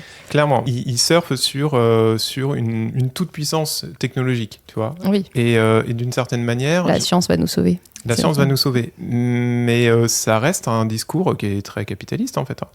Et globalement, c'est... on va être... en fait, plutôt que travailler de façon structurelle sur la manière dont on organise la société, on va plutôt se dire tout ce qui dépasse, on va créer des machines qui vont effacer, éponger au fur et à mesure. Et on sera très fort. Comme ça nous évite surtout de bouger notre manière de vivre. Ouais. C'est juste, on a besoin de plus de trucs. Du coup, comment on va faire ? On va juste créer des machines qui permettent de faire plus de trucs. En fait, le truc, c'est que qui vont créer des besoins supplémentaires, qui vont créer plus de machines, qui vont créer plus de trucs. C'est ça, mais c'est terrible. Alors du coup, on a d'un côté une science qui est très productiviste de ce genre de solutions, et d'un autre côté, on a des sciences qui vont nous dire en fait, on pense que la question est mal posée et il faudrait peut-être revoir les choses. Ah ouais, mais ça, c'est chiant, ça. Parce qu'en gros, ça nous empêche dans le modèle qu'on a créé, le modèle de société qu'on a créé, qui est sur la production, qui est sur le progrès, enfin, tous ces trucs-là, quoi. Quand tu parlais des différents avis des créateurs de contenu sur moi je me base uniquement sur la science ou moi j'ai un côté plus militant, ça m'a fait penser à la vidéo de Monté, donc Linguisticae, qui a fait toute une vidéo assez longue sur son parcours qui est hyper intéressant pour le coup, où justement lui il avait tendance à se revendiquer d'une espèce de scientisme absolu, tout ce que je dis n'est que factuel et en fait mes vidéos elles ne sont dictées que par quelqu'un dit quelque chose qui me semble faux, il faut que je rétablisse la vérité, à aujourd'hui à assumer son côté gauchiste à 100%, où il se rend compte que finalement il se berçait peut-être d'illusions et il était peut-être un peu naïf à son début à croire qu'on peut avoir un avis purement objectif basé sur les faits de la science, comme on l'a dit. Je pense pas mal aujourd'hui, ce qu'on pense, il est quand même beaucoup dépendant de notre contexte socio-culturel, etc. Et rien n'est neutre. Mais ouais, je trouvais ce contenu intéressant pour rebondir sur ce point. dans la même idée, quand on parlait du coup de fascisation un peu, tu avais abordé le terme fascisation du discours et de l'utilisation de la science à des fins justement de dominance, de tout ça. Moi, j'avais pas l'impression que dans ce que je consomme comme contenu de vulgarisation scientifique, je ressente ce truc-là. Mais toi, peut-être que tu en as vu qui te font dire ça. Bah, ça rejoint un petit peu les propos d'avant. C'était l'idée que la vulgarisation est au service d'une science, d'un certain type de la science, enfin, d'une certaine forme de science. Et en fait, cette science est construite sur un certain nombre d'oppressions. Il suffit d'aller dans les labos pour voir comment ça se passe, qui sont aux directions, enfin voilà. Et il y a des sciences qui profitent davantage aux gens qui ont le pouvoir, et on voit qu'aujourd'hui les gens qui ont le pouvoir, c'est des personnes qui sont quand même assez problématiques au niveau de ce qu'ils pensent. Tu parlais d'Elon Musk, voilà, très clairement. Tu vois. Donc là c'est enlever l'argent à cette personne par pitié. Non mais en fait. C'est sous couvert de science. Enfin, il est persuadé de faire de la science, ce mec. Ah oui, c'est de la technologie, on invente des trucs. Oui, on lui prête des intentions de grand méchant, mais en vrai, si ça se trouve, il est parfaitement convaincu de ce qui... Juste, on n'est pas d'accord, quoi. Mais sauf que derrière, t'as des tests eugénistes et tout ça. Enfin, c'est super flippant, quand même. Et donc, c'est en ce sens que je dis... étant donné que y a une forme de vulgarisation qui n'est pas dans la remise à plat de la science dominante, qui est héritage de longue date de comment s'est construite la science et tout ça, et puisque ça la contredit pas, ça l'accompagne, et ça accompagne aussi ça, quoi. Ouais, les conséquences de l'utilisation de la science a posteriori, parce qu'on fait des trucs parce qu'on peut les faire, et après on se pose pas trop la question de qui va récupérer ça, comment il va l'utiliser, dans quel sens ça va aller. Typiquement la bombe nucléaire. En fait, on produit des trucs parce qu'on peut le faire. Ouais, voilà. Oui. Bon, maintenant, on se pose pas trop Enfin, si, il y a des sciences qui se posent la question de savoir, mais c'est bien là ce qu'on est en train de faire, ou alors on aurait dû, ou ça va pas poser un problème. Mais celle-ci, c'est chiant parce que, voilà, non, mais progrès, quoi. Après, le truc, c'est que j'ai vu typiquement tout à l'heure sur Insta une vidéo c'était de la vulgarisation sur l'utilisation de nouvelles couveuses qui permettaient à des fœtus de se développer, même s'ils étaient très très très grands prématurés, qui remplaceraient du coup le placenta, la gestation, tout ça, et se poser les questions éthiques derrière de si jamais c'est possible de A à Z, qu'est-ce que ça va faire sur la société? Parce que en fait, le progrès va tendre à faire en sorte que un bébé qui peut pas se développer naturellement in utero, il faut lui trouver une solution s'il doit sortir pour pas qu'il décède. Donc le progrès va nous faire avancer vers faire en sorte que ce bébé se développe jusqu'au bout. Mais si c'est possible, qu'est-ce que ça veut dire pour les personnes qui... comment on va utiliser ce machin, en fait? Comment on va le commercialiser? Qui aura accès? Pourquoi? Comment, quoi? Sur la question intéressante, pour ton exemple précis, je précise que l'entreprise chinoise qui revendique pouvoir faire ce genre de choses, c'est basé sur rien. Sur des choses qui n'existent pas actuellement. Juste, je précise, mais la question à se poser est clairement intéressante. C'est vrai pour beaucoup de choses. De la même façon que couper l'ADN pour pouvoir faire de la thérapie génique chez des bébés, ça tend une voie vers l'eugénisme où tu peux choisir des caractéristiques. C'est sûr. Des questions éthiques qui se rajoutent en plus du côté... je sais pas s'il y a du progrès pour le progrès, mais en tout cas, il y a du progrès pour... quelque chose qui peut être commercialisé et rapporté à beaucoup de monde. Donc ouais, c'est des questions intéressantes, quoi, et qui rendent pas très optimistes. Ouais. Mais c'est le financement de la science et la façon dont on est financé en scientifique, c'est la question qui est problématique à ce niveau-là. C'est quel sujet va être plus financé parce que c'est plus bankable, parce qu'on peut en plus en faire un truc commercial derrière. Là où on pourrait se dire qu'en fait, ça serait plus logique d'équité, de filer de l'argent à tout le monde, indifférenciamment de est-ce que ça va produire quelque chose qui sera commercialisé derrière, et ça rendrait un peu moins le côté tu pousses vers du progrès et tu sais pas trop où va aller le truc à la fin. Et quand on parlait, c'était pas un truc qu'on avait mis de base, mais je me suis posé la question du public, de qui écoute de la vulgarisation scientifique. Et en fait, de ce que j'ai l'impression avec le podcast, c'est qu'on est plutôt écouté par des doctorants de la discipline ou d'autres disciplines, par des étudiants qui sont dans la discipline, qui veulent savoir s'ils vont faire une thèse dans cette discipline ou qui sont un peu curieux, qui regardent les autres. Mais j'ai pas l'impression que nous, mais même la vulgarisation scientifique de façon générale, en discutant avec des gens qui sont pas scientifiques, qui n'ont pas fait de filière scientifique, que les gens s'intéressent vraiment à ça en dehors de la voie qu'ils ont choisie. Je suis pas sûre que la vulgarisation scientifique touche vraiment le grand public. Je suis pas sûr non plus. Parce qu'en fait, moi, je me suis intéressée à ça en faisant des études scientifiques. Et je suis rentrée par la voie de la biologie, qui était la voie que j'étais en train de faire. Et après, je me suis intéressée à d'autres disciplines, mais de base, je suis rentrée par ma discipline. En fait, je me demande s'il n'y a pas des biais aussi cognitifs qui interviennent là-dedans. Parce que je me souviens d'avoir fait la blague plusieurs fois. Quand je passe, je vois que tu es en train de regarder une vidéo de vulgarisation. Et je me dis, ah oui, tu es en train d'écouter des choses que tu sais déjà. Et c'est il y a un vrai, côté, je pense que certaines personnes, enfin, une personne peut vouloir mais confirmer ses idées en regardant quelqu'un qui va dire des choses qu'elle sait, et en plus il y a aussi un côté où ça te valorise parce que tu te dis moi je le savais déjà, etc. Alors qu'à l'inverse, je pense que apprendre des nouvelles choses pour certains esprits ça peut être difficile, quoi. On peut être un peu fermé et se dire, enfin, ça peut créer des sentiments négatifs, je pense, de se rendre compte parfois de fossé entre ce qu'on croyait et ce qui est vraiment, ou des choses comme ça. Et alors je sais pas si c'est le facteur majeur, mais en tout cas je pense que ça joue, et j'ai cette impression en tout cas de loin que une grande partie du public d'un certain vulgarisateur, ce sont des gens qui sont spécialistes du sujet et qui vont juste auto-valider des connaissances qu'ils ont déjà, quoi. Il y a un autre aspect aussi qu'il faut, à mon avis, prendre en compte, c'est la joie de retrouver ces gens-là, d'entendre une voix, une incarnation, d'un certain type d'humour. Je ne sais pas à quelle vidéo tu fais référence, mais est-ce que c'était quelqu'un que tu avais...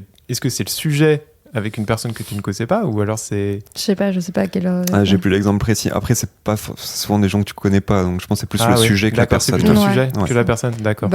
Il y en a que je suis, et je suis leurs vidéos de façon systématique. Je sais que Manon Bril fait une vidéo, je regarde sa vidéo. Charlie Danger fait une vidéo, je regarde sa vidéo, et je me pose pas la question, quel que soit le sujet, je m'en fous. Je vais apprendre des trucs, donc il n'y a pas de souci. Et il y a d'autres personnes, pour le coup, c'est plus le sujet qui va me faire cliquer sur la vidéo, même si c'est des vulgarisateurs risques que je suis. Est-ce que ça vous est arrivé de regarder une vidéo ou d'écouter un podcast que vous connaissiez déjà, que vous avez déjà écouté, simplement par le plaisir de revenir dans ce format-là et cette intimité avec la personne? Alors moi, ça m'est déjà arrivé avec hygiène mentale, parce que c'était une question sur la théologie et que j'aimais bien sa façon de réfléchir ce truc-là. Et moi, j'avais un placement qui ressemblait à ça. Et donc, du coup, j'étais là. Quand je veux le réexpliquer, je regarde parce que lui, il l'explique mieux que moi. Donc oui, ça m'est déjà arrivé. Mais ça m'est arrivé pour des trucs comme ça. D'accord, ok. Ou parce qu'il y a des points là, il y avait un côté intéressé parce que tu voulais ressortir le discours. Exactement. Je suis pas... cette personne-là. Et ça m'arrive aussi si c'est des trucs... typiquement, si j'ai besoin d'avoir en tête des exemples de trucs genre Linguistica, il a fait des vidéos genre sur l'Académie française ou des trucs comme ça. Et quand je veux avoir genre une feuille de route d'arguments, ça m'arrive de me relancer une vidéo. D'accord. Donc on va dire que c'est dans une perspective utilitariste. Ouais, voilà. Exactement. Ok. Mais c'est pour un but précis. C'est pour un but précis. C'est pas dans une relation. Alors parce que j'en ai parlé dans ma thèse. Parasocial, oui. Non, c'est pas spécialement là-dedans. Non, pas pour revoir une vidéo. Très bien. Non, ça, et puis j'ai l'impression, alors je sais pas toi, mais les relations parasociales qui me touchent le plus, disons, en tout cas que j'essaie de conscientiser, de me dire là il y a l'air d'avoir un lien, c'est moins dans la vulgarisation que dans le divertissement en fait. En tout cas, j'ai l'impression que ça s'installe beaucoup moins. Est-ce que c'est parce que c'est eux qui font en sorte de prendre une distance, ou si c'est moi qui suis plus hermétique, je saurais pas dire pour le coup, mais je les retrouve beaucoup plus, si je regarde des vidéos, je regarde beaucoup de vidéos sur le cinéma typiquement, et j'ai l'impression qu'il y a à réfléchir, du coup, est-ce que c'est pas eux qui cherchent à l'installer, ou si c'est juste moi qui suis plus réceptif? Moi ça dépend. Vas-y si tu veux le dire. Oui, non, parce que en ce qui me concerne, certaines vidéos, je les ai revues plusieurs fois, mais simplement pour le plaisir. Bon, il y a ce que tu décris là, c'est-à-dire le cheminement intellectuel qui te mène à et que je trouve intéressant. C'est un peu comme relire un article scientifique où tu te dis j'ai raté l'info, je me rappelle plus trop, il faut que je le reclarifie, quoi. Et puis parfois c'est tellement bien mené que tu te dis vraiment c'est beau travail, quoi. Donc le simple fait de revoir ça intellectuellement, c'est assez sympa. Après il m'est arrivé, par exemple, j'aime beaucoup Valentine Delattre de la chaîne Sur le comptoir. Ouais, moi aussi. Parce que je trouve qu'elle fait un travail admirable de vulgarisation. Et autant c'est un vrai spectacle. Ouais. Le fait de la voir et de... je trouve qu'elle a une manière d'amener les choses qui est vraiment admirable et que je retrouve pas ailleurs vraiment. Donc oui, ça m'arrive. En fait, j'ai envie de dire, j'ai envie de rire comme j'irais voir. Enfin, des vidéos de chat, quoi. Ouais. Je vais voir Valentine en me disant, allez, je vais me faire la soupe aux cailloux et tout ça, pas de problème, quoi. Ouais, mais c'est parce que c'est ça ressemble plus à du divertissement Tout dans à la fait. façon dont c'est transmis. Ça dépend vraiment beaucoup de qui on suit, du coup. Parce qu'il y en a où c'est pas... c'est pas forcément, ça fait pas forcément type pièce de théâtre, blague, tout ça. Mais On parlait de physique quantique, une bonne vidéo de science étonnante sur un principe physique. alors typiquement, ouais, les vidéos que j'ai Est-ce vues que tu lui, te la refais en boucle? je Voilà, les c'est refais ça. pas. Ou sinon, d'un point de vue utilitariste, genre j'avais besoin de l'info. Oui, c'est vrai. Clairement. La chasse éthique, il y en a plein que j'ai regardé juste parce qu'elle me faisait rire. Mais le contenu, quand j'en ai besoin pour savoir pour les maths, je retourne en mode. Alors, c'était quoi déjà la formule pour faire ça? Mais c'est en fait, j'en parle un peu dans le bouquin que là, je vous ai apporté. C'était l'idée que peut-être que sur YouTube, en fait, ce qui prime, c'est l'émotion. Et que c'est ce que permet ce média-là, ce médium-là, par rapport à d'autres. Parce qu'on pourrait dire, mais c'est quoi ce qui va vraiment. C'est quoi la qualification de la science sur YouTube? C'est quoi? Par rapport à un truc qui se passe ailleurs. On pourrait dire oui, mais c'est les contenus. Oui, mais les contenus, il y a des mauvais contenus aussi en amphi. Enfin, c'est pas ça, en fait. C'est qu'il y a peut-être un appel à l'émotion qu'il y a un peu moins présent dans des communications scientifiques qui se veulent... neutre et désintéressé, ouais. Ouais, c'est-à-dire désincarné. oui, il y a disons que là... Non, on va dire, en dehors des médias, médias journalistes, j'entends. Ouais. Il y a quand même une volonté du monde scientifique de pas trop incarner un savoir sur une personne, mais de dire c'est un travail collaboratif, collectif et tout ça. Ouais, souvent avec plein de labos, c'est plus une personne, tu vois, c'est des personnes de plein d'endroits. De toute façon, il suffit de voir un article scientifique pour te dire, vu le nombre de références qu'il y a, ce n'est pas le travail d'une personne. Non, c'est clair. Voilà. Il y a plein de gens qui ont permis ce travail-là d'émerger. Mais sur YouTube, t'as ça du tout. Sur YouTube, t'as une personne, voire deux. Mais en gros, c'est vraiment, tu retrouves cette personne-là. Et donc, je me dis, c'est peut-être ça. Juste, il y a une part émotionnelle qui est très importante et qui n'est pas ailleurs. Ouais. Mais pour rebondir sur le parasocial d'avant, moi, j'ai l'impression que ça dépend de la proximité que je pourrais avoir avec la personne. Parce que typiquement les vulgarisateurs scientifiques de base, pareil, je pas trop de parasocial avec eux, surtout parce que c'est YouTube et en fait moi le YouTube ça marche pas sur moi le côté parasocial. Genre c'est comme si je regardais un film. C'est-à-dire que pour moi les gens limite ils n'existent pas. D'accord. Donc je ressens pas trop ce truc-là de proximité. Là où je l'ai beaucoup plus sur Twitch parce qu'il y a beaucoup plus de personnel et de trucs et où je peux réfléchir justement au côté parasocial. Mais par contre, il y a des vulgarisateurs scientifiques que je suis sur d'autres réseaux, typiques Instagram, etc., et avec qui j'ai déjà discuté. Genre Mathilde Bien dans ma thèse, sur lequel je suis sur son Discord, machin. Et en fait, ce truc-là me fait un peu un truc parasocial. Genre Docteur Poppy à Toulouse, parce qu'elle connaît quelqu'un qui connaît quelqu'un, et que je sais que je la rencontrerai sûrement, tu vois. Et ça marche beaucoup plus. D'accord. Mais c'est plus la plateforme qui permet ça, je trouve. Du coup, ça c'est une des choses qui me frustre un peu dans notre activité, pour le coup de vulgarisation, qui est que j'ai l'impression que pour ce genre de format, que ce soit YouTube ou Spotify en l'occurrence, là, ou n'importe quelle plateforme de podcast, si on n'incarne pas de façon prononcée notre format, c'est-à-dire que si avec Laurent on reste un peu détaché en essayant de pas créer ce lien qui est quelque chose qu'on essaye de fuir un petit peu, on pourra jamais vraiment susciter cette émotion-là qui est importante pour faire percer un contenu. Donc il y a un petit peu un côté presque résigné de notre part on a notre niche et c'est super. Ce serait encore mieux si ça nous remboursait au moins le matériel, mais bon, ça c'est, voilà, ça c'est autre chose, mais qui est que on ne veut pas rentrer dans ce système d'incarnation et ça limite forcément notre audience, quoi. En tout cas, c'est une de nos réflexions. Ouais, mais c'est typiquement ce que je disais tout à l'heure quand je disais je fais pas moi-même de la vulgarisation scientifique parce que ça impliquait potentiellement le parasocial, le se mettre en scène, tout ça. Parce que je pourrais faire juste des posts sur Insta avec juste des carousels et des explications, quoi, mais ça marche moins bien en vrai, on le sait. Ouais. Je pense que ce qui ferait percer notre format, c'est la mise en scène de notre couple. Vraiment, ça, ce serait game changer. Mais malheureusement, vous n'aurez pas droit à ça. Donc, C'est clair. Mais oui, il y a des chances que, effectivement, le parasocial, ça joue beaucoup plus dans le fait que ça ait beaucoup émergé les contenus YouTube pendant un temps, parce que les gens s'identifiaient beaucoup. Autant moi je dis ça marche pas sur moi, autant il y a plein de gens qui s'identifiaient beaucoup à certains vulgarisateurs scientifiques et la façon dont ils font de la science, la façon dont ils parlent, les blagues qu'ils font, les machins, qu'il y avait une espèce de relation de proximité où ils ont l'impression qu'ils pourraient être potes avec, alors que les gens ils les connaissent pas. Oui, puis il y a une accessibilité parce que c'est dans un intérieur, c'est le même intérieur que nous, quoi. Ouais. Voilà, c'est dans une chambre. Même si, maintenant, les codes de l'authenticité sont un peu surjoués, théâtralisés, Ouais. voilà, ça. Le côté, Mais c'est machin, regardez, j'achète mes trucs chez Emma, machin. C'est le contenu sponsor Ouais. et tout. Mais, ouais, pardon, je t'ai coupé la non, parole. mais Je sais, c'est précisément ce que tu disais. En gros, c'est je pourrais être pote avec ces personnes-là, quoi. Ouais. Enfin, a priori, en tout cas. A priori, oui. On est sur un niveau d'égalité, quoi. Une question à la fin qu'on avait laissée, c'était c'est quoi la vulgarisation ? C'est quoi ça ? Est-ce que c'est une méthode, un processus, un projet politique, une utopie ? Ça, c'était une question que tu avais posée. Ouais. Qu'est-ce que tu penses de ça ? Pourquoi j'ai posé cette question? Je pense un peu. Alors tu peux redire, mais je dirais que c'est un peu tout à la fois. Méthode, processus, projet politique ou utopie ? Ouais, bah oui, en fait, c'est tout. C'est tout ça, quoi. Non, il me semble. Hein. Parce qu'on a parlé de propos de vulgarisation, on a parlé de processus de vulgarisation. Parce qu'en gros, ça répond à un certain nombre presque une méthode, quoi.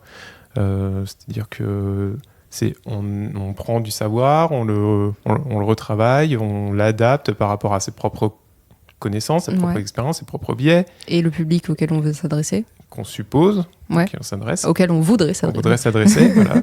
Et donc en fait, et puis bon, c'est quand même porté par une intention politique, même si elle n'est pas politique au sens politicienne du terme. Mais, Tu vas pas faire campagne pour les présidentielles derrière. mais je pense que il y a quand même quelque chose qui met en mouvement, qui est souvent peu sont les personnes qui vivent de la vulgarisation scientifique sur Ça, YouTube. c'est sûr. Donc ça veut dire que c'est un effort. C'est quand même un choix de vie qui est particulier. Ouais. Parfois, ça se rajoute à du travail à côté, donc c'est-à-dire comme vous, quoi. Il y en faut a plein comme le vouloir, quoi. qui travaillent, qui font The French Virologist, typiquement. Elle travaille aux États-Unis, elle est chercheuse, et à côté de ça, elle a sa chaîne YouTube, quoi. Mais... Donc en fait, vous, qu'est-ce qui vous motive? Pourquoi vous faites ça? Grande question. Moi, je pense que je suis passionnée de vulgarisation scientifique. Je pense que, en fait, je suis pas passionnée de vulgarisation scientifique dans le sens de la vulgarisation scientifique en tant que telle. C'est que j'adore transmettre des informations, transmettre des connaissances, faire en sorte que les gens ils aient le plus de connaissances possible pour qu'ils puissent en avoir un avis éclairé sur les choses. Genre, en fait, j'ai la sensation qu'il y a plein de sujets où je connais rien là-dessus. Et mon avis, il est pas pertinent, et je vois même pas pourquoi on me le pose, tu vois. Et je me dis, si les gens ils avaient des connaissances sur ces trucs-là, si moi j'avais des connaisses en économie, par exemple, je pourrais donner mon avis sur l'économie. Ce qui n'est pas le cas. Donc je me permets pas de le faire. Enfin, je me permets de le faire en petit comité, mais pas avec une audience Je veux que tu publique. te rattrapes parce que tu sens qu'il y avait mon regard. Je me permets d'avoir un avis sur tout, mais pas en public. Ok. Différence subtile. Voilà. Et du coup, j'ai la sensation que on pourrait intéresser des gens, qu'il y a des gens, ils sont fermés à l'idée de la science parce que à l'école ils étaient nuls et que du coup ils ont eu des profs qui ne les ont pas intéressés ou eux ils se sont pas intéressés ou ils n'avaient pas le capital culturel pour s'intéresser à la science, qui du coup se sont fermés des portes là-dessus en se disant c'est trop compliqué pour moi, alors qu'en fait c'est pas vrai et qu'on pourrait atteindre ces gens-là en leur proposant des choses vulgarisées. Donc c'est, je pense, pour ça que je fais de la vulgarisation scientifique. Et parce que je trouve que c'est très hermétique, les labos aussi, et que les gens, ils ont une vision fantasmée de la recherche, alors qu'en fait, ça va, tu vois, c'est un boulot.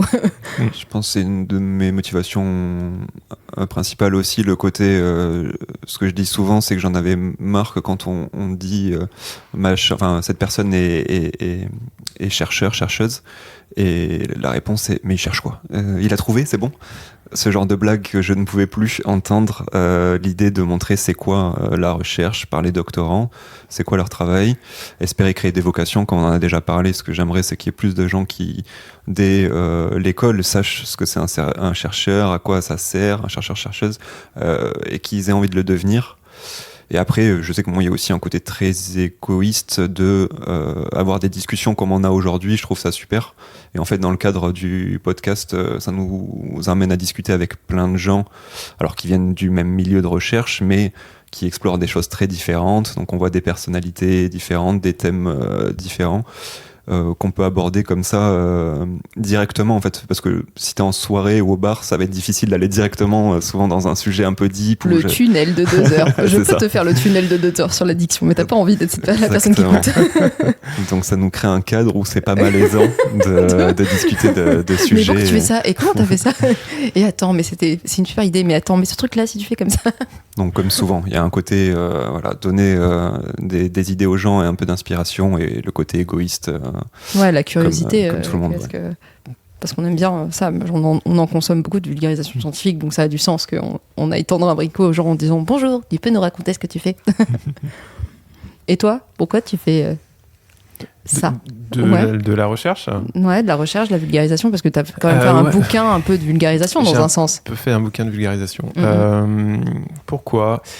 Parce que le bouquin, je trouve que c'était une manière de rendre l'appareil des fonds publics qui ont payé cette recherche. Parce qu'en fait, on oublie souvent de le dire, mais une thèse financée, c'est de l'argent. Et que je trouve ça quand même dommage que ça reste pas consulté, parce que ça coûte beaucoup d'argent. Ouais. C'est effectivement rarement consulté, une thèse. Oui, c'est rarement consulté. Et de toute façon, peu de productions scientifiques sont consultées. Oui, c'est vrai. En fait, au final, il n'y a pas grand-chose.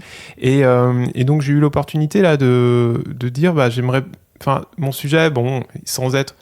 il a un peu de retard. C'est-à-dire, c'est le temps long de la recherche. C'est que tu commences à t'intéresser à quelque chose lorsque tu le vois. Et peut-être que lorsque tu as fini, pas de faire le tour... Ça n'existe plus. Ça n'existe plus ou plus autant. Bon, voilà, aujourd'hui, c'est sûr que si c'était la vulgarisation scientifique sur TikTok ou je sais pas quoi, même TikTok, ça serait déjà peut-être passé. Ouais. C'est pas grave. Mais en tout cas, ça me donnait l'impression que ça pouvait intéresser un public qui n'irait pas voir ma thèse, et je comprends tout à fait qu'on n'a pas envie de se manger 500 pages. Donc, c'était une manière de rendre compte d'une recherche qui a été payée par des deniers publics, et en me disant, c'est normal, j'étais encore en contrat à ce moment-là, je bosse, quoi. Voilà.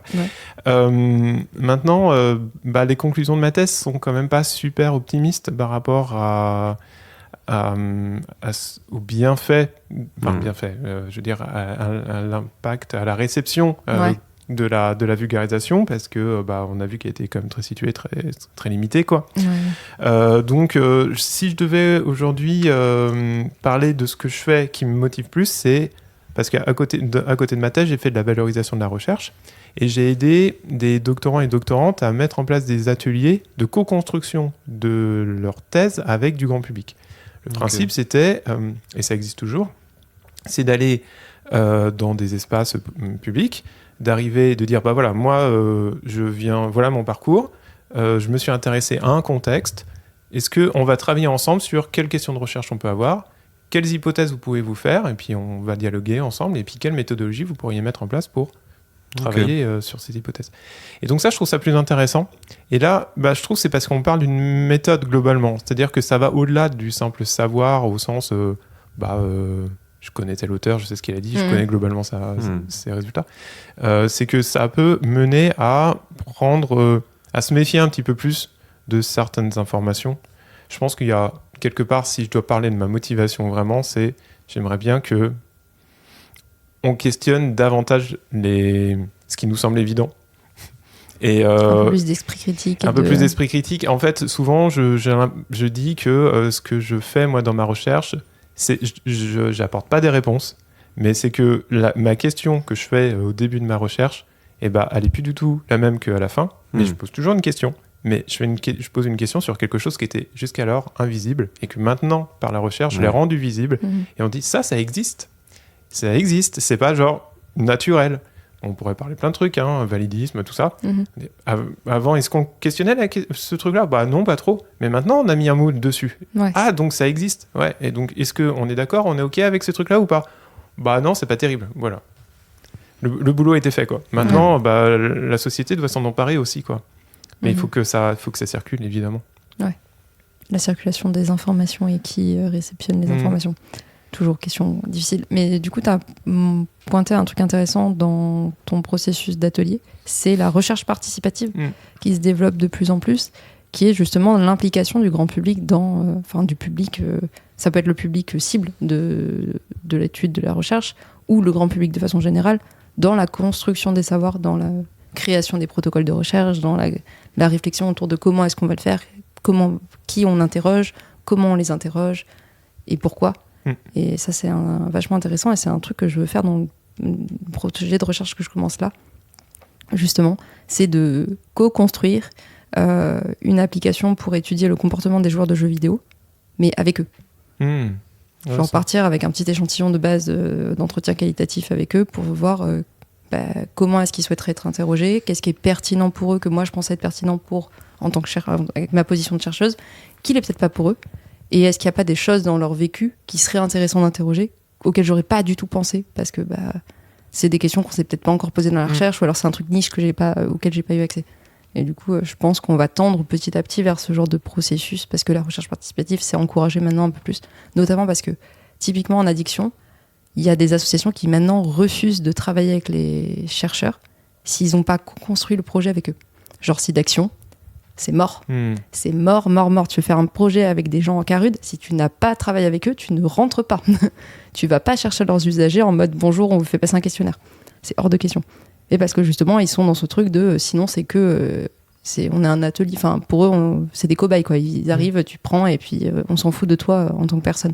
En fait, c'est vrai que c'est un peu le truc de la vulgarisation, c'est que par rapport à ça, ce que tu disais là.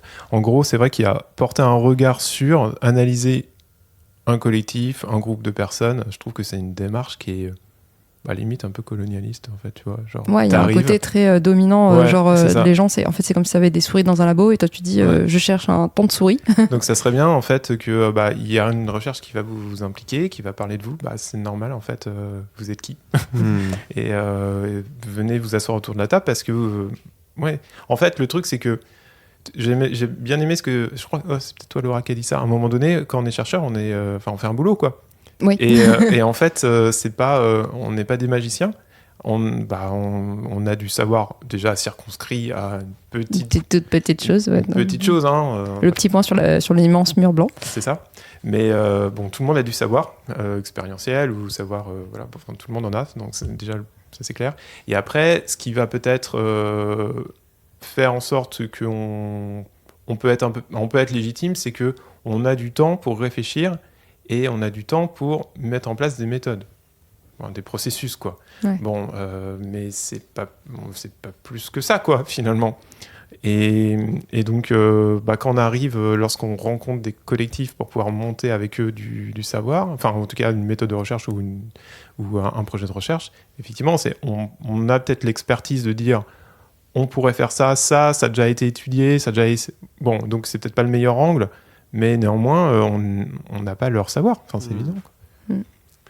Clairement. C'est un peu ce qui se développe quand même avec la notion de père aidant, où ils viennent participer à la recherche en étant salariés. Et je pense que c'est un pas dans la bonne direction, typiquement. Ouais, c'est utiliser le contenu expérientiel des gens qui ont eu une pathologie, typiquement, pour eux devenir aidants pour les gens qui sont dans la phase de crise de la pathologie, qui du coup deviennent un savoir expert, ils sont experts de leur propre pathologie en tant que personne qui a déjà vécu ça. Ah mais c'est super bien ça, cette approche. On en avait discuté notamment pour les modèles pour recréer les symptômes de la schizophrénie, c'était je crois, ou pour donc essayer de recréer, faire une appli en VR pour que les médecins puissent vivre les symptômes de la schizophrénie pour peut-être amener vers une stigmatisation moindre. Et donc pour développer cette sensation des symptômes, elle discutait avec ses pairs aidants qui l'avaient aidé à développer l'appli pour être au plus proche de ce qu'ils peuvent ressentir réellement, et que ce soit pas juste quelqu'un qui utilise ce qu'il a lu dans un article en se disant je pense qu'il ressent ça, je vais le développer de telle manière. Donc je pense que c'est un bel exemple, et c'était un super projet en l'occurrence. Donc on espère que ça va aller plus dans ce sens-là. Je viens de checker l'heure. Il faudrait peut-être qu'on conclue maintenant parce que j'ai cours en fait. Je pense que ça va être l'heure de nous quitter. J'aurais dit que je serais en retard, mais bon, quand même. Faut pas que j'abuse de fou. Merci beaucoup, Benoît, d'être Avec venu. grand plaisir. Merci C'était beaucoup pour super. l'invitation. J'espère que ça vous a plu aussi, à On vous, fait auditeurs. une petite reco de Auditrice. une minute si t'as une recommandation. Oui, Allez. j'ai noté parce que je m'en souviens jamais du nom. Politiser le bien-être de Camille Testeux. Alors Ok. je pense que c'est Testeux, ça se dit. C'est un ouvrage que je trouve absolument remarquable parce que donc la thèse de base, c'est de dire que le bien-être, ça, c'est une économie qui Mhm. profite au capitalisme Oui. et au Ouais. libéralisme. Voilà. Mhm. Et donc, il y aurait même Enfin, en gros, ça profiterait vraiment à ça.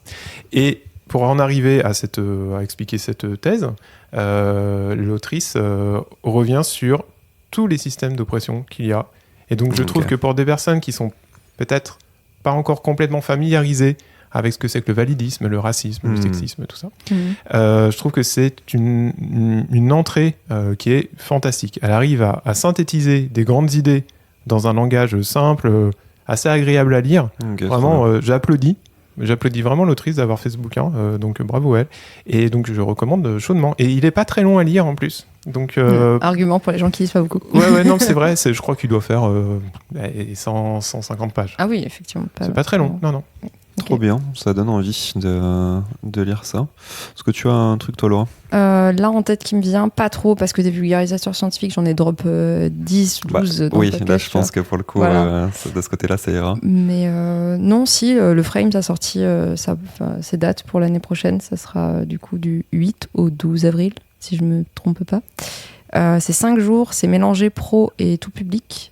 Donc il y aura forcément des confs pro pour les pros, spécifiques pour les pros, mais ça veut dire que le programme est mélangé, donc il y aura des intervenants et tout qui vont multiplier les confs un peu pour tout le monde. Je sais qu'ils vont faire des concerts, je sais qu'ils vont faire un peu de trucs parce que c'est leur 10 ans. Et donc du coup, ça va être super. Venez au Frame, c'est pas méga cher comme festival. Et c'est Avignon, c'est top Avignon. Ouais. Et en sachant que si vous êtes doctorant ou doctorante, On peut aussi passer. On sera là. on sera là-bas avec le matériel pour enregistrer. Donc c'est peut-être un moyen, si vous n'êtes pas bordelais ou parisien, qui sont globalement les deux seules villes dans lesquelles on passe facilement. Ça peut être une bonne occasion, c'est ce qu'on avait fait l'année dernière. Donc Ouais. n'hésitez On pas. avait enregistré une Toulousaine Ouais. à Avignon. N'hésitez pas à nous solliciter, on fera ça avec plaisir. Surtout que c'est 5 jours là, donc on aura vraiment le temps. Ouais. Et toi, t'as des trucs à reco? Bah là j'ai pas trop d'idées, donc je pense que Skip. ouais, je pense que ce sera. De toute façon, vous avez au cours de l'épisode précédent, voilà, débrouillez-vous avec ça. Merci beaucoup en tout cas si vous êtes encore là d'avoir écouté l'épisode. On espère que ça vous a plu. N'hésitez pas à nous suivre sur Insta. Sur les réseaux en général, et si vous voulez passer, contactez-nous. N'hésitez pas, si vous connaissez quelqu'un qui a envie de passer, n'hésitez pas à nous contacter, peu importe le sujet, nous, ça nous Ouais, on intéresse. filtre pas les disciplines, on filtre pas le sujet, on filtre pas. Et puis voilà, on se retrouve dans le prochain épisode. Salut. Au revoir.